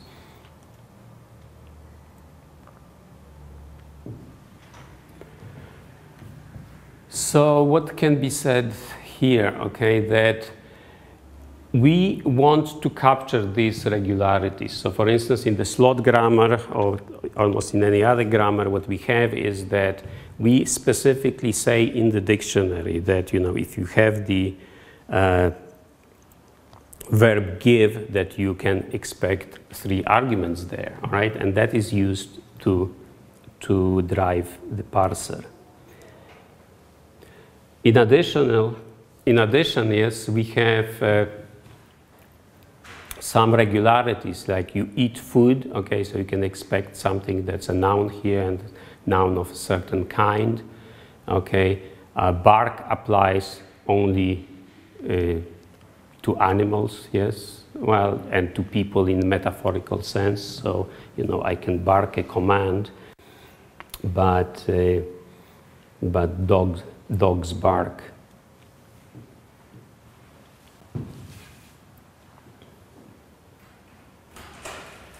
Now,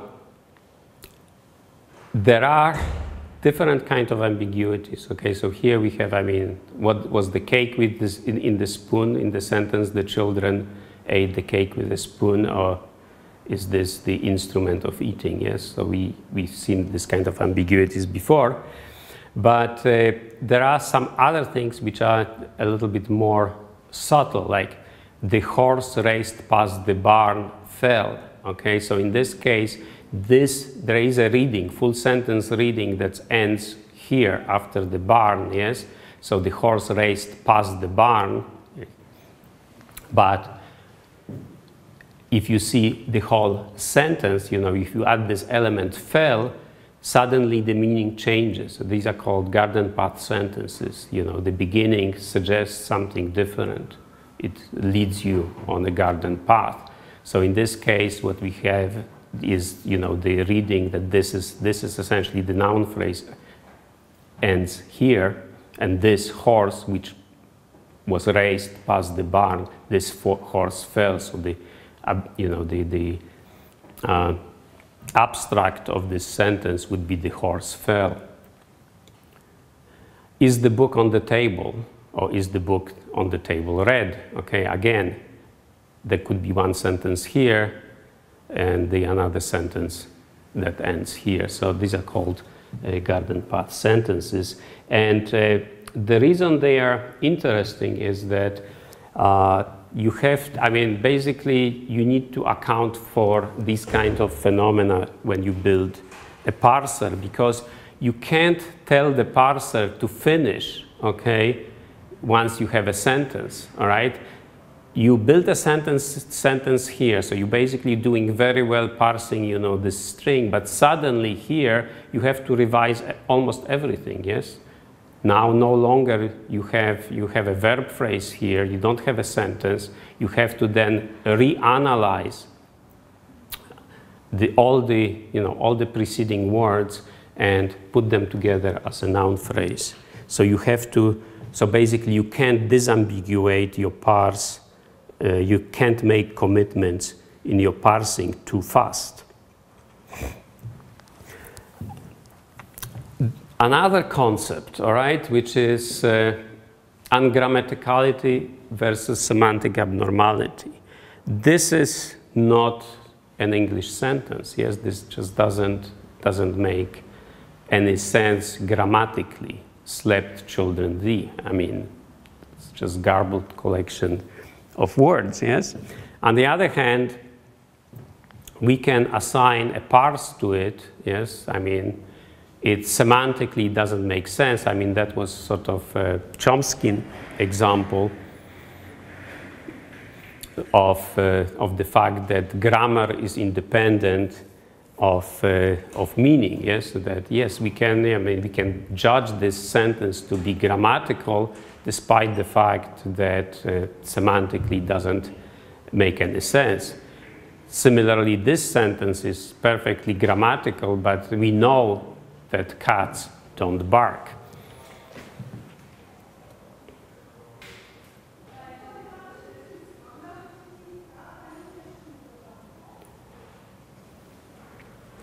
All right, so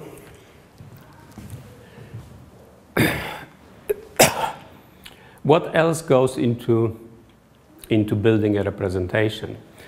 Lexical semantics, so the meaning of words, so dogs bark, cats meow, and that kind of stuff. Compositional semantics, how we put things together, how we arrive at the meaning of the whole sentence from the meaning of the parts. And this is a very complicated process. And one interesting thing is about, for instance, about what we are doing in Watson is that we are not trying to do that. That we do not try to analyze the sentence and arrive at its meaning independently of the questions that are being asked. So in other words, we do not compute the meaning of the sentence and then try to sort of extract the answer from the meaning of the sentence, but rather what we are trying to do there is understand some of the meaning of the question, understand some of the relations in the text, and then put them together or try to sort of merge them in many different ways, and then choose the one essentially with the highest likelihood. All right, there are concepts like hypernyms, hyponyms, antonyms, meronyms, holonyms, and so on and so forth. Okay, so this is essentially the fact that the vocabulary can be organized in different ways, and you can. And each of these have some associated syntactic phenomena that you may want to account for. So for instance, I mean, the easiest one is synonymous, where you can substitute a similar verb for the, you know, for the verb that you have in a sentence. So she gave him a book, you can say she, you know, gifted him the book. Yes, I mean, or she gave him a book as a gift. All right.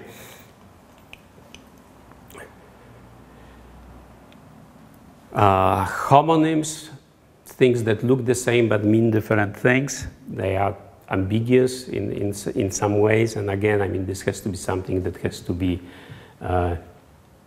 accounted for. When it comes to meaning, okay, we have some collocations like white hair and white wine, okay. White wine is usually yellowish, okay, and white hair is usually silverish, all right. And that is, again, I mean, in this case, the meaning of the whole is not a combination of the meaning of the part, but there is some kind of a relationship. And then we have idioms, to kick the bucket, for instance, which means to die. So what are the other things that we need to consider, all right, when dealing with language? Well, we want to know what is the meaning of he and the meaning of her in he thanked her that follows the sentence, Mary helped Peter get out of the car, all right? In this case, it's easiest because we have these restrictions that he refers to a man, and Peter is most likely a man, and her refers to a woman, and Mary is most likely a woman, and we know it because this would be marked as a noun feminine singular, okay? And this is again not a pronoun feminine singular, so we can have a rule that in this case we can have a match, and we cannot have a match of he and Mary. All right? But there are more complex situations. Mary helped the other passenger out of the car, so now we have the man had asked her for help because of his foot injury. In this case, again, we would like to connect the man to this particular passenger, but there is no such connection that can be just done on the basis or made on the basis of grammar. We have to use some other clue. So we have the determiner the, which means that it's most likely something that has been already mentioned in the discourse. And in this case, well, we don't have that many possibilities. So it may be either the car or the passenger. Well, car and man don't match, but man can be a passenger, yes? So passenger is a kind of man. So we have this hyponymy relation that we can use to allow for this particular, to make this particular connection. And again, I mean, we can connect her and Mary as before, and then we can connect his with man for the same reason that we mentioned above. Here we have another sentence or paragraph. Hurricane Hugo destroyed 20,000 Florida homes, an estimated cost of $1 billion. The disaster has been the most costly in the state's history. Okay, so we would like to connect the disaster to the hurricane, but again, in this case, it's not obvious how to do so, yes, because we need some semantic knowledge to connect the disaster to the hurricane. So disasters are hurricanes, that kind of stuff is needed to do it. Otherwise, you know, maybe the disaster is a synonym of cost, yes? So this, if you want to account for the meaning of this thing, you know, for a connection, there is a couple of possibilities. It can be connected to this guy, to Florida homes, although, you know, we have a problem of plural versus singular, but with some semantic knowledge we can make the right connection. All right. So grammars. Okay, so we have constituents in the grammar. So essentially parts that we can put together, like Josephine, my neighbor's cat, he, Peter, Paul, and Mary. Okay, this could be one thing. Some of the constituents can be long, the first 3 people to participate in the competition. Okay, they can be short. We can put things in different places. So in the park, he plays with his dog. He plays in the park with his dog. He plays with his dog in the park. All of these more or less express the same meaning, and the grammar somehow should allow us to do so. Should allow all these possibilities.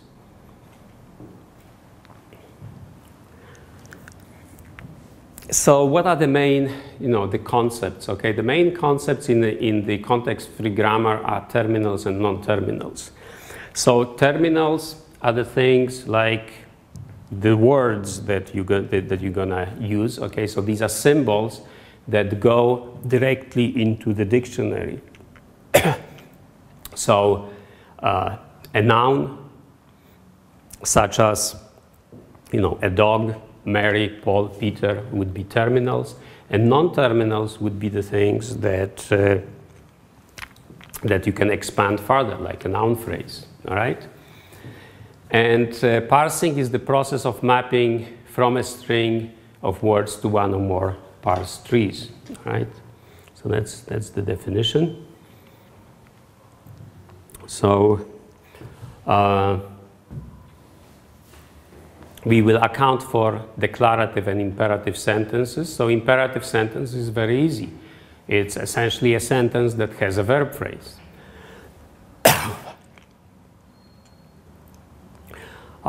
We can account for yes-no question. It's a sentence, okay, that has an auxiliary, like for instance, did, and then noun phrase followed by a verb phrase. So did you sing, okay, would be a yes-no question. WH questions, so what, who, and so on and so forth. So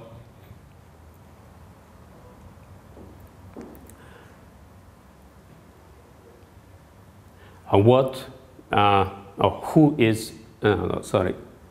dog is singing, yes, would be an example of these particular constructions.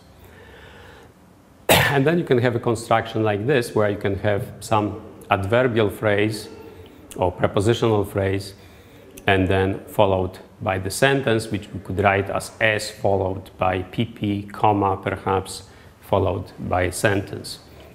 So that would give us, you know, an example of a grammar. Now, what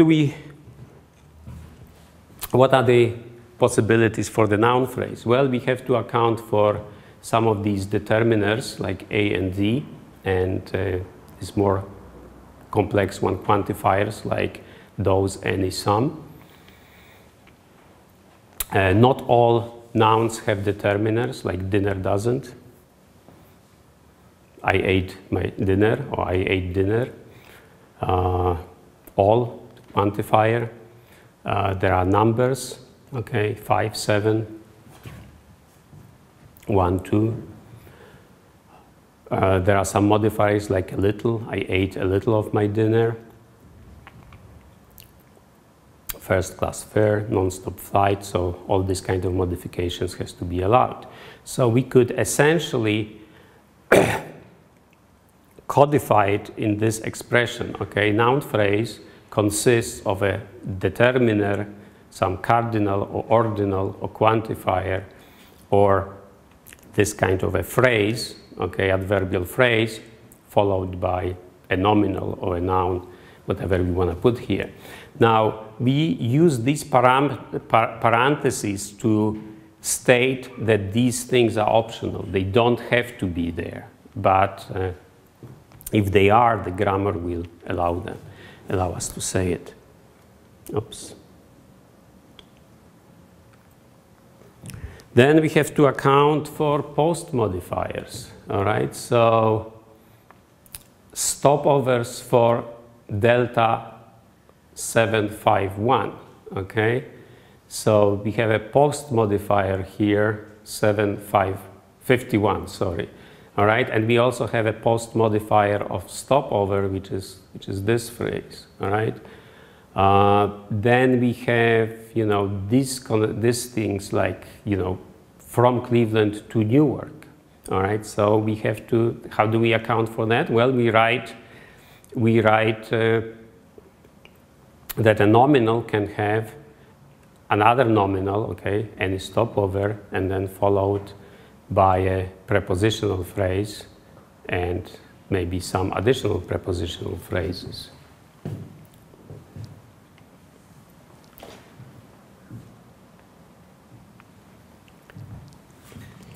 Gerunds. Okay, so a verb modifying a noun. A flight arriving after 10 p.m. So again, we need something here, and we express it by allowing any flight. Okay, so essentially we have a nominal here, and we have to somehow describe this kind of construction. So we call it a gerund, or a gerund VP, and we say that it can be constructed from verbs like being, preferring, arriving, and then we can we can have gerund verb followed by a noun phrase, or a gerund verb followed by a prepositional phrase. Yes, and finally we also allow this guy too. Okay, so any flights arriving, that would be this thing. Any flights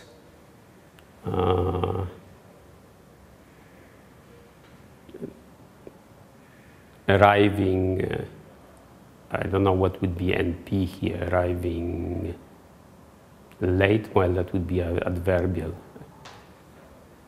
But we can have a combination of PPs here, for instance, arriving from Boston after 7 p.m.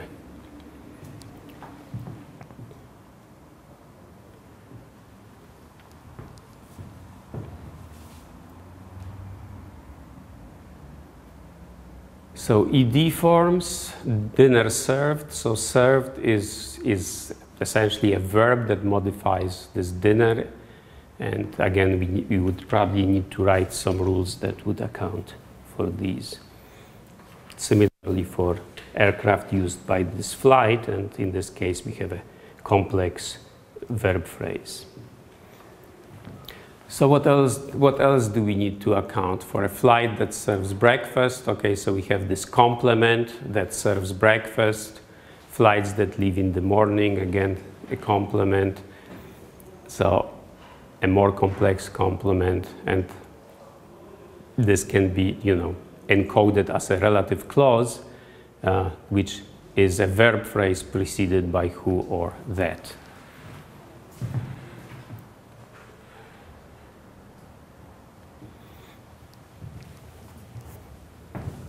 A flight from Phoenix to Detroit leaving Monday evening, and again, we can express it in some kind, in the same style of grammatical constructions. If we want something more complex, we could also find appropriate expressions. So typically, to account for, for this type of basic noun phrase phenomena, you would create probably from a few hundred to a few thousand of such expressions, okay? It all depends what your goal is, all right? If your goal is to accurately describe language phenomena, you would have more expressions because you want to exclude more stuff, all right? If your goal is to create at least one good parse from which then you can arrive some form of meaning, you can get away with fewer constructions or fewer expressions, because it will allow things which are not necessarily grammatical to a human, but maybe they will never appear in practice.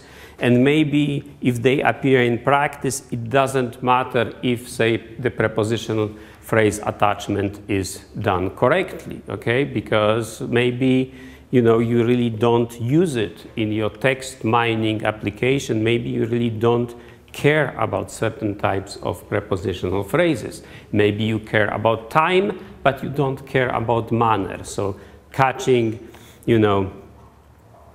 a butterfly at 5 p.m.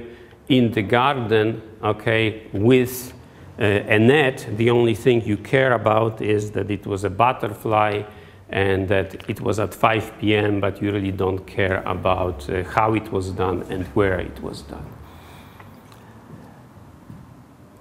Noun phrases, okay? So the simplest rule is that you can combine noun phrases using and or something like this. You can combine sentences that way.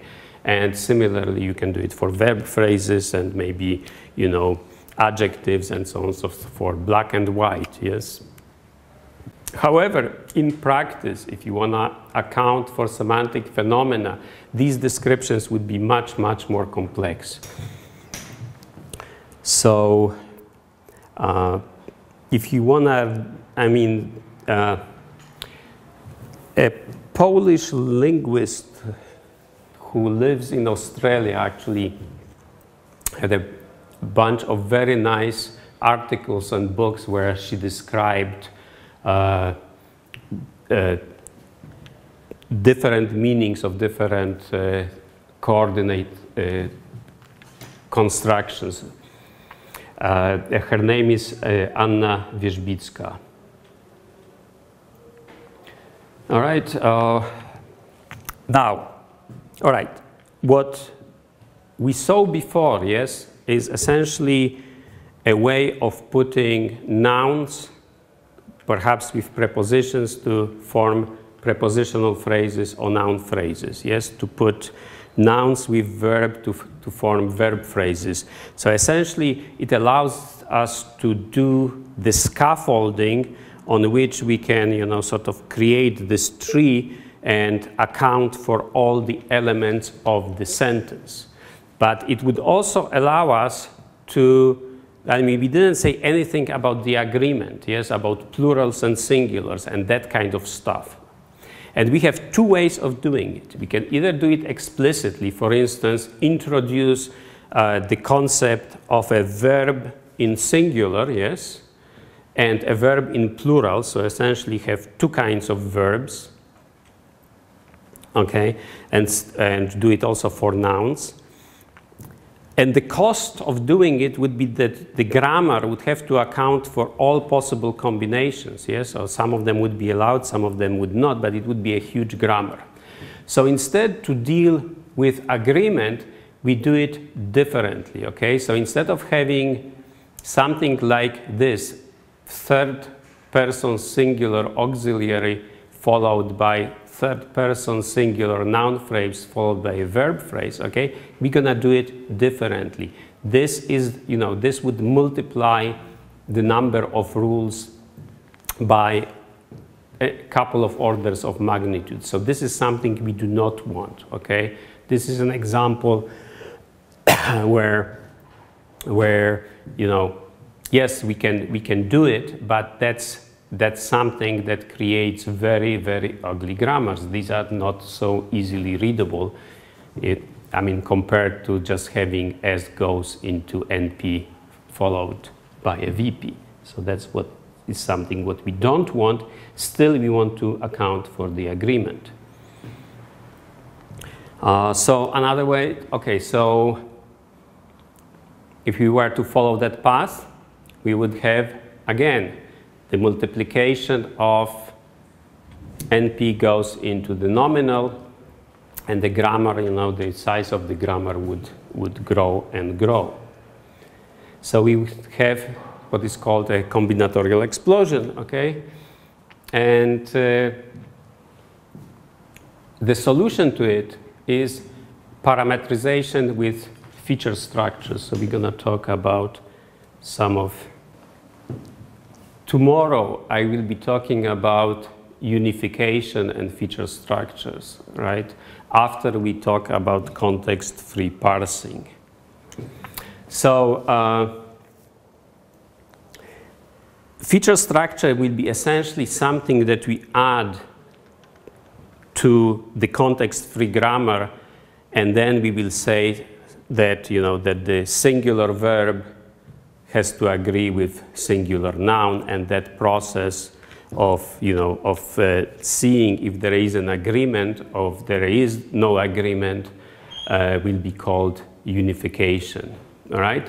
In the meantime, let's just finish the sort of the exposition of different kind of grammar rules, and then we're gonna talk about parsing. Okay, so I decided to add this thing about avoiding this combinatorial explosion, that is talk a little bit how agreement is really implemented in the grammars. So I'm gonna briefly review what we said here, and then show you an example of how the constraints on agreement between the between the noun and the verb, for instance, can be implemented. So what we discussed previously was that if we want to account for an agreement, we could do it, for instance, by requiring that essentially we have a grammar in which we have special symbols for noun phrases that are in third singular, and similarly auxiliaries come in this kind of third singular auxiliary thing, yes? So does, okay, would be combined with he, so does he sing a song could be a good sentence generated by this particular rule. All right, but the result is that we create many, many such symbols, and of course the grammar is not nearly as readable as before, and moreover such a grammar would have to be very large. we would have to do the same thing, you know, for this kind of rules, and as a result, we would have a combinatorial explosion of these different rules, subcategorizing on plural, singular, third person, first person, and so on and so forth. So what is the solution? Okay, the solution is to keep the context-free core, that is to have the rules as we had before, yes, which is basically sentence consists of noun phrase with a verb phrase, but then add a collection of constraints. Okay, so this is written here in this particular notation as NP agreement is the same as VP agreement. So agreement here would be a list of elements, a list of features. So if this would say singular, this must say singular. Only then we are allowed to use this rule to combine noun phrase and verb phrase into a sentence. All right? So it's something that can be relatively easily checked if we build a noun phrase and we know something about about the nouns and adjectives that were combined to create this noun phrase. We know from part of speech tagging, for instance, that it's a first person singular, yes. Then we have this list, okay, so it would be first person singular would be the list of the agreement elements, yes, and here we would have a list of agreement elements in the verb phrase, yes, and it could say, you know, something like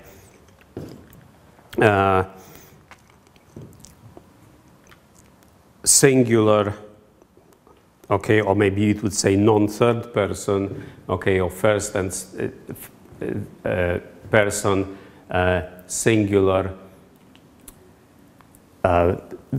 verb as a possibility. So for instance, I sing would be in agreement because here we wouldn't eliminate the possibility of this being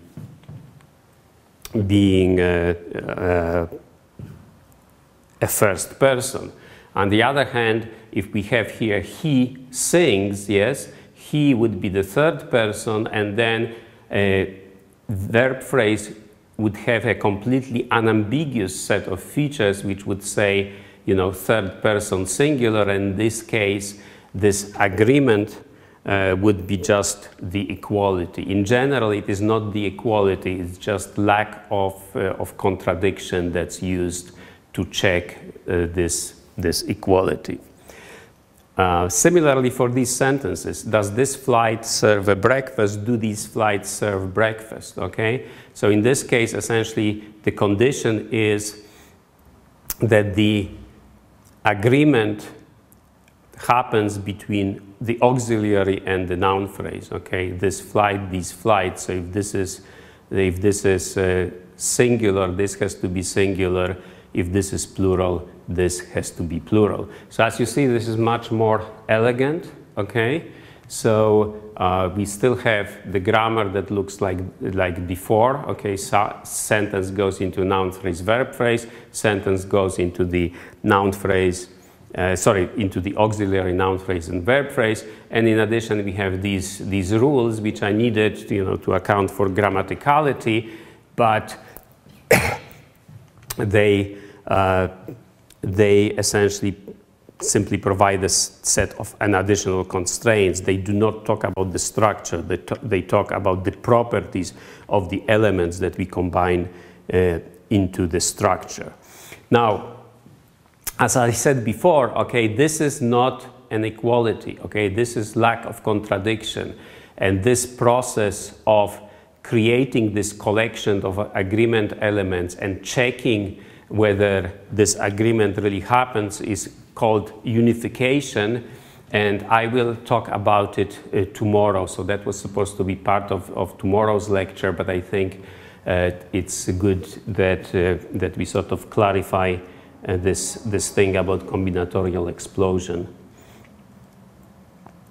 All right, and similarly we have here, okay, yeah, you know, this agreement is propagated further, so these flights, this flight, so this is plural, so we need, you know, the nominal or the noun to agree with the determiner.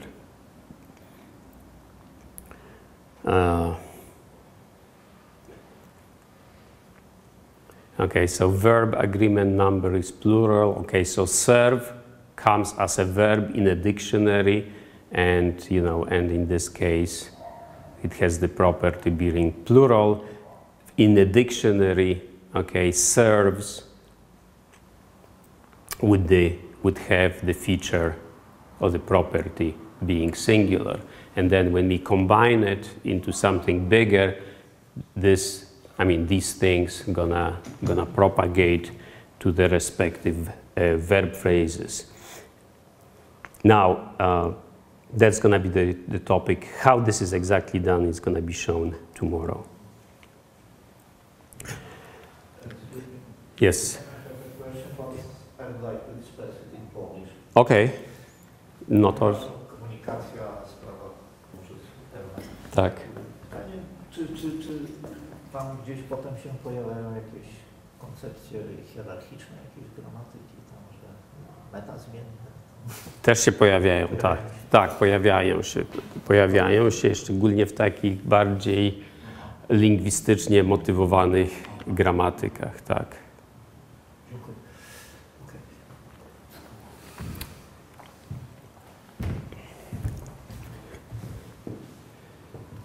So, some of this story that we're gonna sort of express, we're gonna talk about tomorrow is that, you know, there is this concept of a head, okay, of a phrase, okay. Most grammars have, you know, they are head phrase based. That is, every phrase comes with sort of the main element, which is called the head, and this head determines these features, such as, you know, being transitive or intransitive, plural or singular.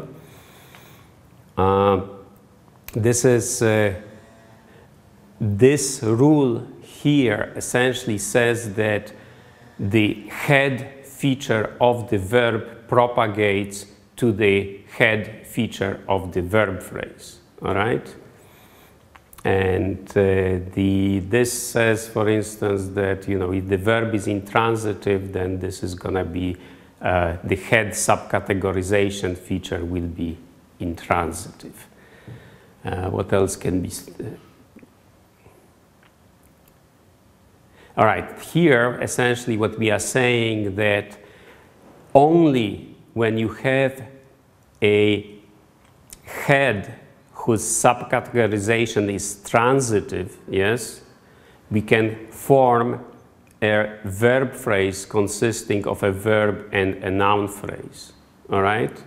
And in this case, you know, how do we know that this verb phrase has head which is subcategorized for transitive? Well, we know it because before we, you know, we check this constraint, or in parallel, we propagate the head feature from the verb to the head feature of the verb phrase. I mean, it's a little bit complicated, but essentially it says the properties of the verb are inherited by the properties of the verb phrase, and one of these properties has to be being transitive. Only then we can apply this particular rule. And similarly here, okay, when we want to form a verb phrase consisting of a verb and two nouns, like gave John a book, yes, we must find that the verb is the ditransitive verb, but, you know, the property that we are checking is actually the property, you know, the property, I mean, we need the head of the verb phrase to be to be ditransitive. So now, I mean, if that's the case, essentially the grammar, the thing that will drive the parser will be essentially still look like a context-free grammar. Another thing that has to be accounted for is the complement. So you said there were 2 flights that were cheapest. So in this case, we have 2 complements. Yes, you said, and then this thing, and 2 flights that were the cheapest. So we need to account for this construction that you can get a verb phrase from a verb followed by a sentence.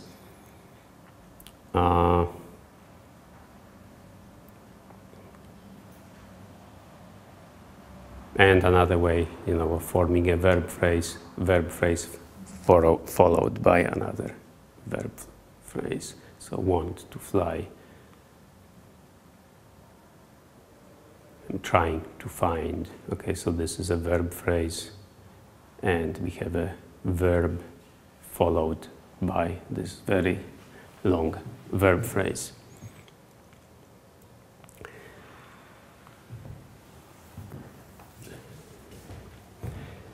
So, where do we start? Well, we start in a dictionary. A dictionary has elements, okay, it's such as, has words such as eat and sleep. They are written as verbs, and in this case, we say that the subcategorization frame is nothing, that is, they do not take any elements, okay? So I eat, I sleep is the thing that is allowed by the grammar. In practice, of course, this is more complicated because eat can also take an element. I ate a healthy breakfast, yes. I slept a sound sleep is still a good construction. So this is the story is here more complex. These verbs allow noun phrases, the single noun phrases. These verbs allow 2 noun phrases. Fly and travel allow you to put from and to. Help with something, load a car with, some stuff. I prefer to go there. So essentially this, these, elements in the dictionary describe what it is that you can and cannot do with the verb, what it is that the verb expects. Sometimes they are called frames, sometimes they are called slots. Okay, so English slot grammar, essentially has these kind of subcategorization frames, which are, they may be a little bit more complex. They specify not just this, but they specify a couple of other elements. So once we have that, and we account for things like modals, past perfect, progressives, passives, and so on and so forth, and something about the orderings, we can start doing parsing. So that is assigned the parse tree. And the interesting thing is that, that the grammars are declarative. We do not specify how the parse tree is constructed. So essentially it can be done in different orders. There are different ways of doing it. A grammar is a description of what is allowed and what is not allowed in the language or in the model of real language. The difference is that between parsing natural language and parsing programming languages is that typically programming languages are unambiguous. That is, they have, the expressions have only one interpretation. They are designed that way, and therefore they can be efficiently parsed. Natural language is designed to optimize human communication, okay? And it can also be efficiently parsed, but the parsing process requires a lot of knowledge of the language and knowledge of the world, and the ambiguity essentially allow us to express ourselves more succinctly. All right, so ambiguities, we've seen these, okay, that languages are ambiguous and we have to account for these different readings. Okay, where are the applications? Okay, when you have a grammar, where can you apply it? Well, if you build a grammar, you can build a grammar checker. So for instance, Microsoft Word has a grammar checker. Originally, it was a very, well, relatively complex grammar called Penelope. Okay, it was originally created at IBM and then recreated at Microsoft. Somewhere in the mid-90s, they changed it and added some, statistical information to the grammar. But in general, I mean, the advice that you get there for simple sentences is relatively good. If you want to do anything with semantics, okay,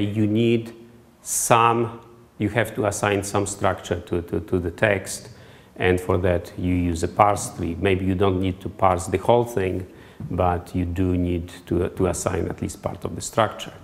Other places, machine translation. What we saw yesterday was doing machine translation without any information about the grammar. And at some point, that was a very competitive method, but currently, statistical methods have to be augmented with the information about the language to be competitive. If we want to answer queries, even if the information is in the database, yes, somehow we have to get from this expression to something that can be translated into SQL, and to do so you need some grammar, and people have built grammars for accessing databases. Speech recognition. Okay. The reason for that is that especially in situation where you have a task, okay? So again, I mean, airline reservation, banking, okay? Anything that involves, certain commands. Speech is ambiguous. Computers don't hear well, okay? They don't understand what's being spoken. They don't understand the context. People have different accents. All of that creates a situation where many possible readings of each input are created by a speech recognizer. Some of them are eliminated, just by the standard statistics, but if you have a grammar that guides your speech recognizer, your recognition rate will be much, much better. I mean, we created a number of such systems, and in each case, we started, with out-of-the-box speech recognizer performing, I don't know, at 60% accuracy, which was, completely unacceptable to humans, yes? And by creating relatively complex grammars that would express, all the things that people might say that are sensible in this particular domain, we were able to bring this first to something like lower 80s, which was still insufficient, okay, but it was certainly much better than something like 59 or 63, yes. And what happened then? We again used grammars, but this time not to express how words can be put together, but actually how words or phrases can be put together from different phonemes, okay? What phonemes combinations are allowed and which are not allowed. So that required a lot of testing, yes, and and monitoring of the errors that the speech recognizer made.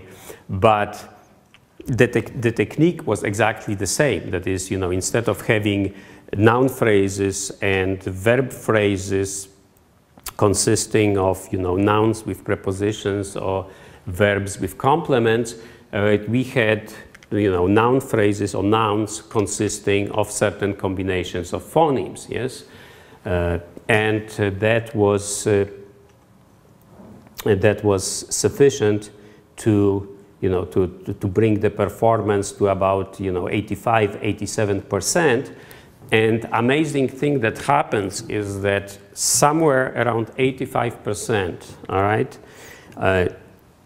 say 83%, and people don't like the system, all right? If you push it to 87% correct, people don't stop noticing errors. There is some kind of a threshold that at some point, people don't care if, if the system makes a mistake, because, people also make mistakes when they speak.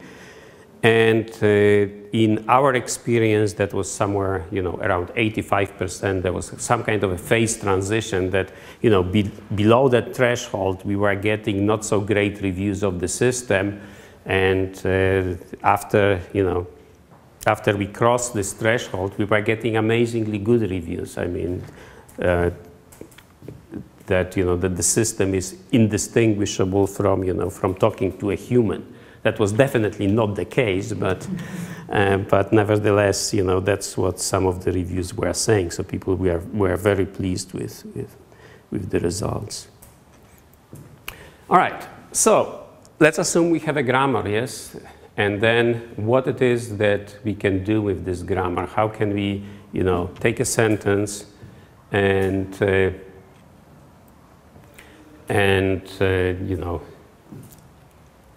assign it a structure. And essentially, there are two simple strategies, yes? One will be, to start from, to see if you have a sentence and see, how you can generate the sentence that you have, like this: book the flight, yes?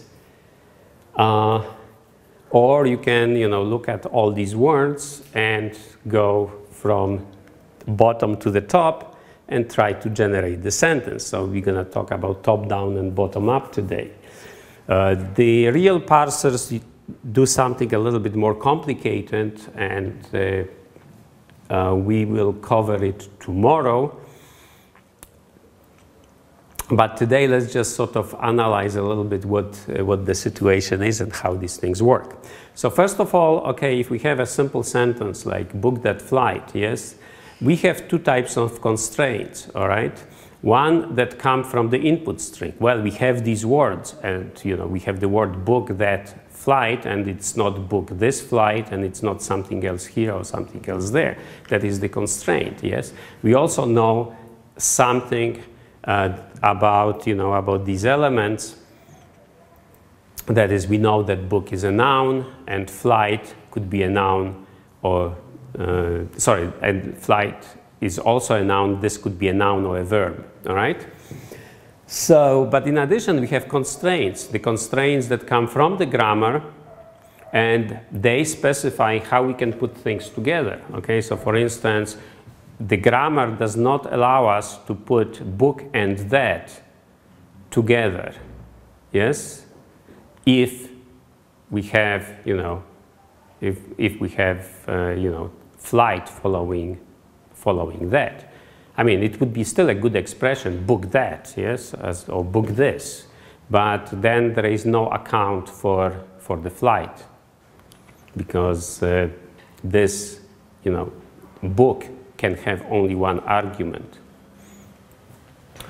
So we have these grammatical constraints, and we know what the string is. So the question is how we, what can be done here. So one way to do it is to do top-down. So essentially generate all possible, expressions and see which of them matches the string that we had at the, on the previous page. So obviously, for any sizable grammar, this would be very big. All right. So some guidance would be needed about what it is that we want. But such guidance is not necessarily easy to provide. I mean, this could be eliminated relatively fast. Okay, so if we were to go this way, we can eliminate that, we can eliminate that, we can eliminate that because we don't have a determiner. Yes, but there would be some other things where you have a noun phrase here which wouldn't be eliminated, and then we have this particular thing where the book is read as as the verb, and here we would find the match. So what's happening here is that we would generate unnecessarily all these structures before we hit the right one that matches our sentence. So is this a good strategy? Well, sometimes it is, because some of these structures can, I mean, if the grammar is not too big and you have a lot of memory, maybe you can just generate it in advance, yes, put it in some hash table, and then just do relatively simple matching. So it's not, I mean, it's not impossible. But for large grammars, this will be difficult to do. A better strategy, perhaps, especially if you don't want to keep all the stuff in the memory, is to essentially do it from bottom up. That is, we know that book can be a noun and book can be a verb, but we know that determiner, that is a determiner and flight is a noun. So in this case, we have only these two possibilities. So we can explore them in parallel and see which of them can be combined into something that that makes sense. Yes. So all right. So I mean the nominative, yes, we have this category there in the grammar, yes, is essentially, consists of a noun or a noun phrase. So we can create something like that. We can create something like that just in one step, going from here to here and here from here to here. Now we can look which of these can be put together. Well, we can put a noun phrase by combining the determiner with the nom, yes.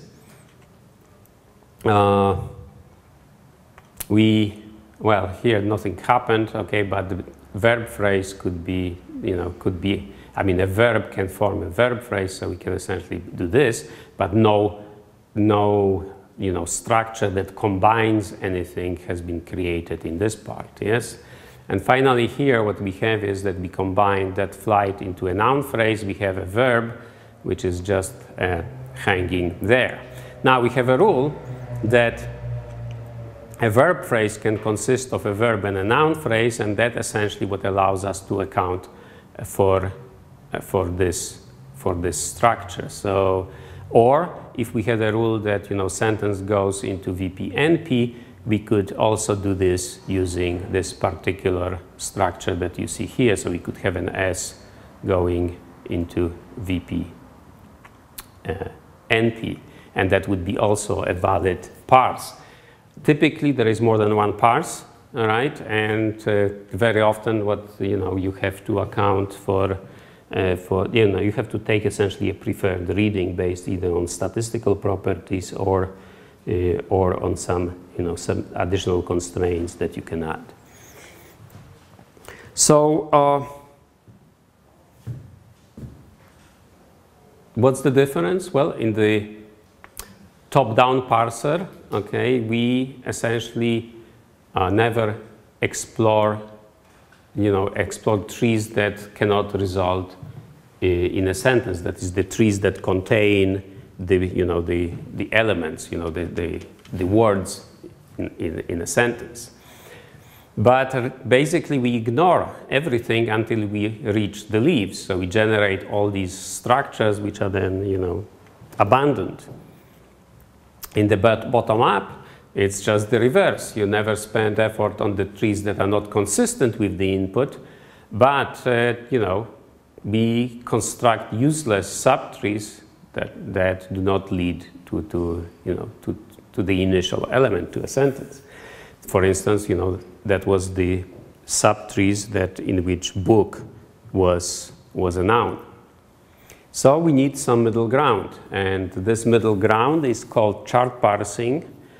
All modern parsers use this concept of a chart, and essentially what it is, it's a dynamic programming trick that allows you to save some partial parse results and not waste too much time and effort by sort of reparsing the elements that you already parsed in some way.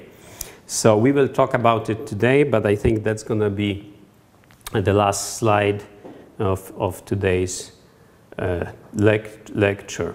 So the basic top-down parser is practically infeasible, okay, even if we use depth-first strategy, so we sort of eliminate things fast.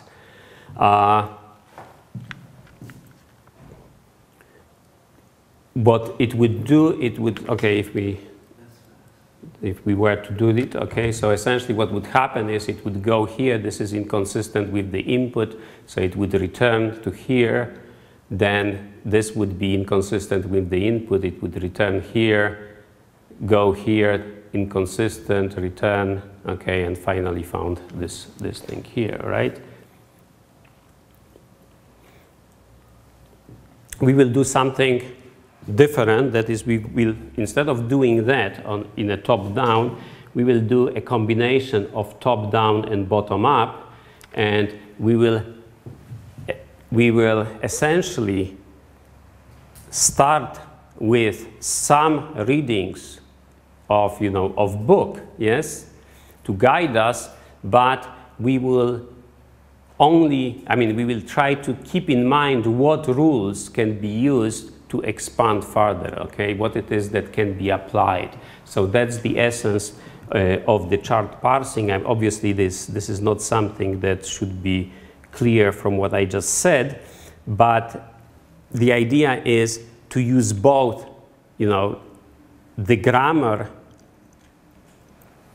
and the input at the same time to guide your next steps. So the next steps will not be predetermined in advance, they will be dynamically determined both by the grammar and the input string. All right, so that is the end of the lecture for today. Thank you very much.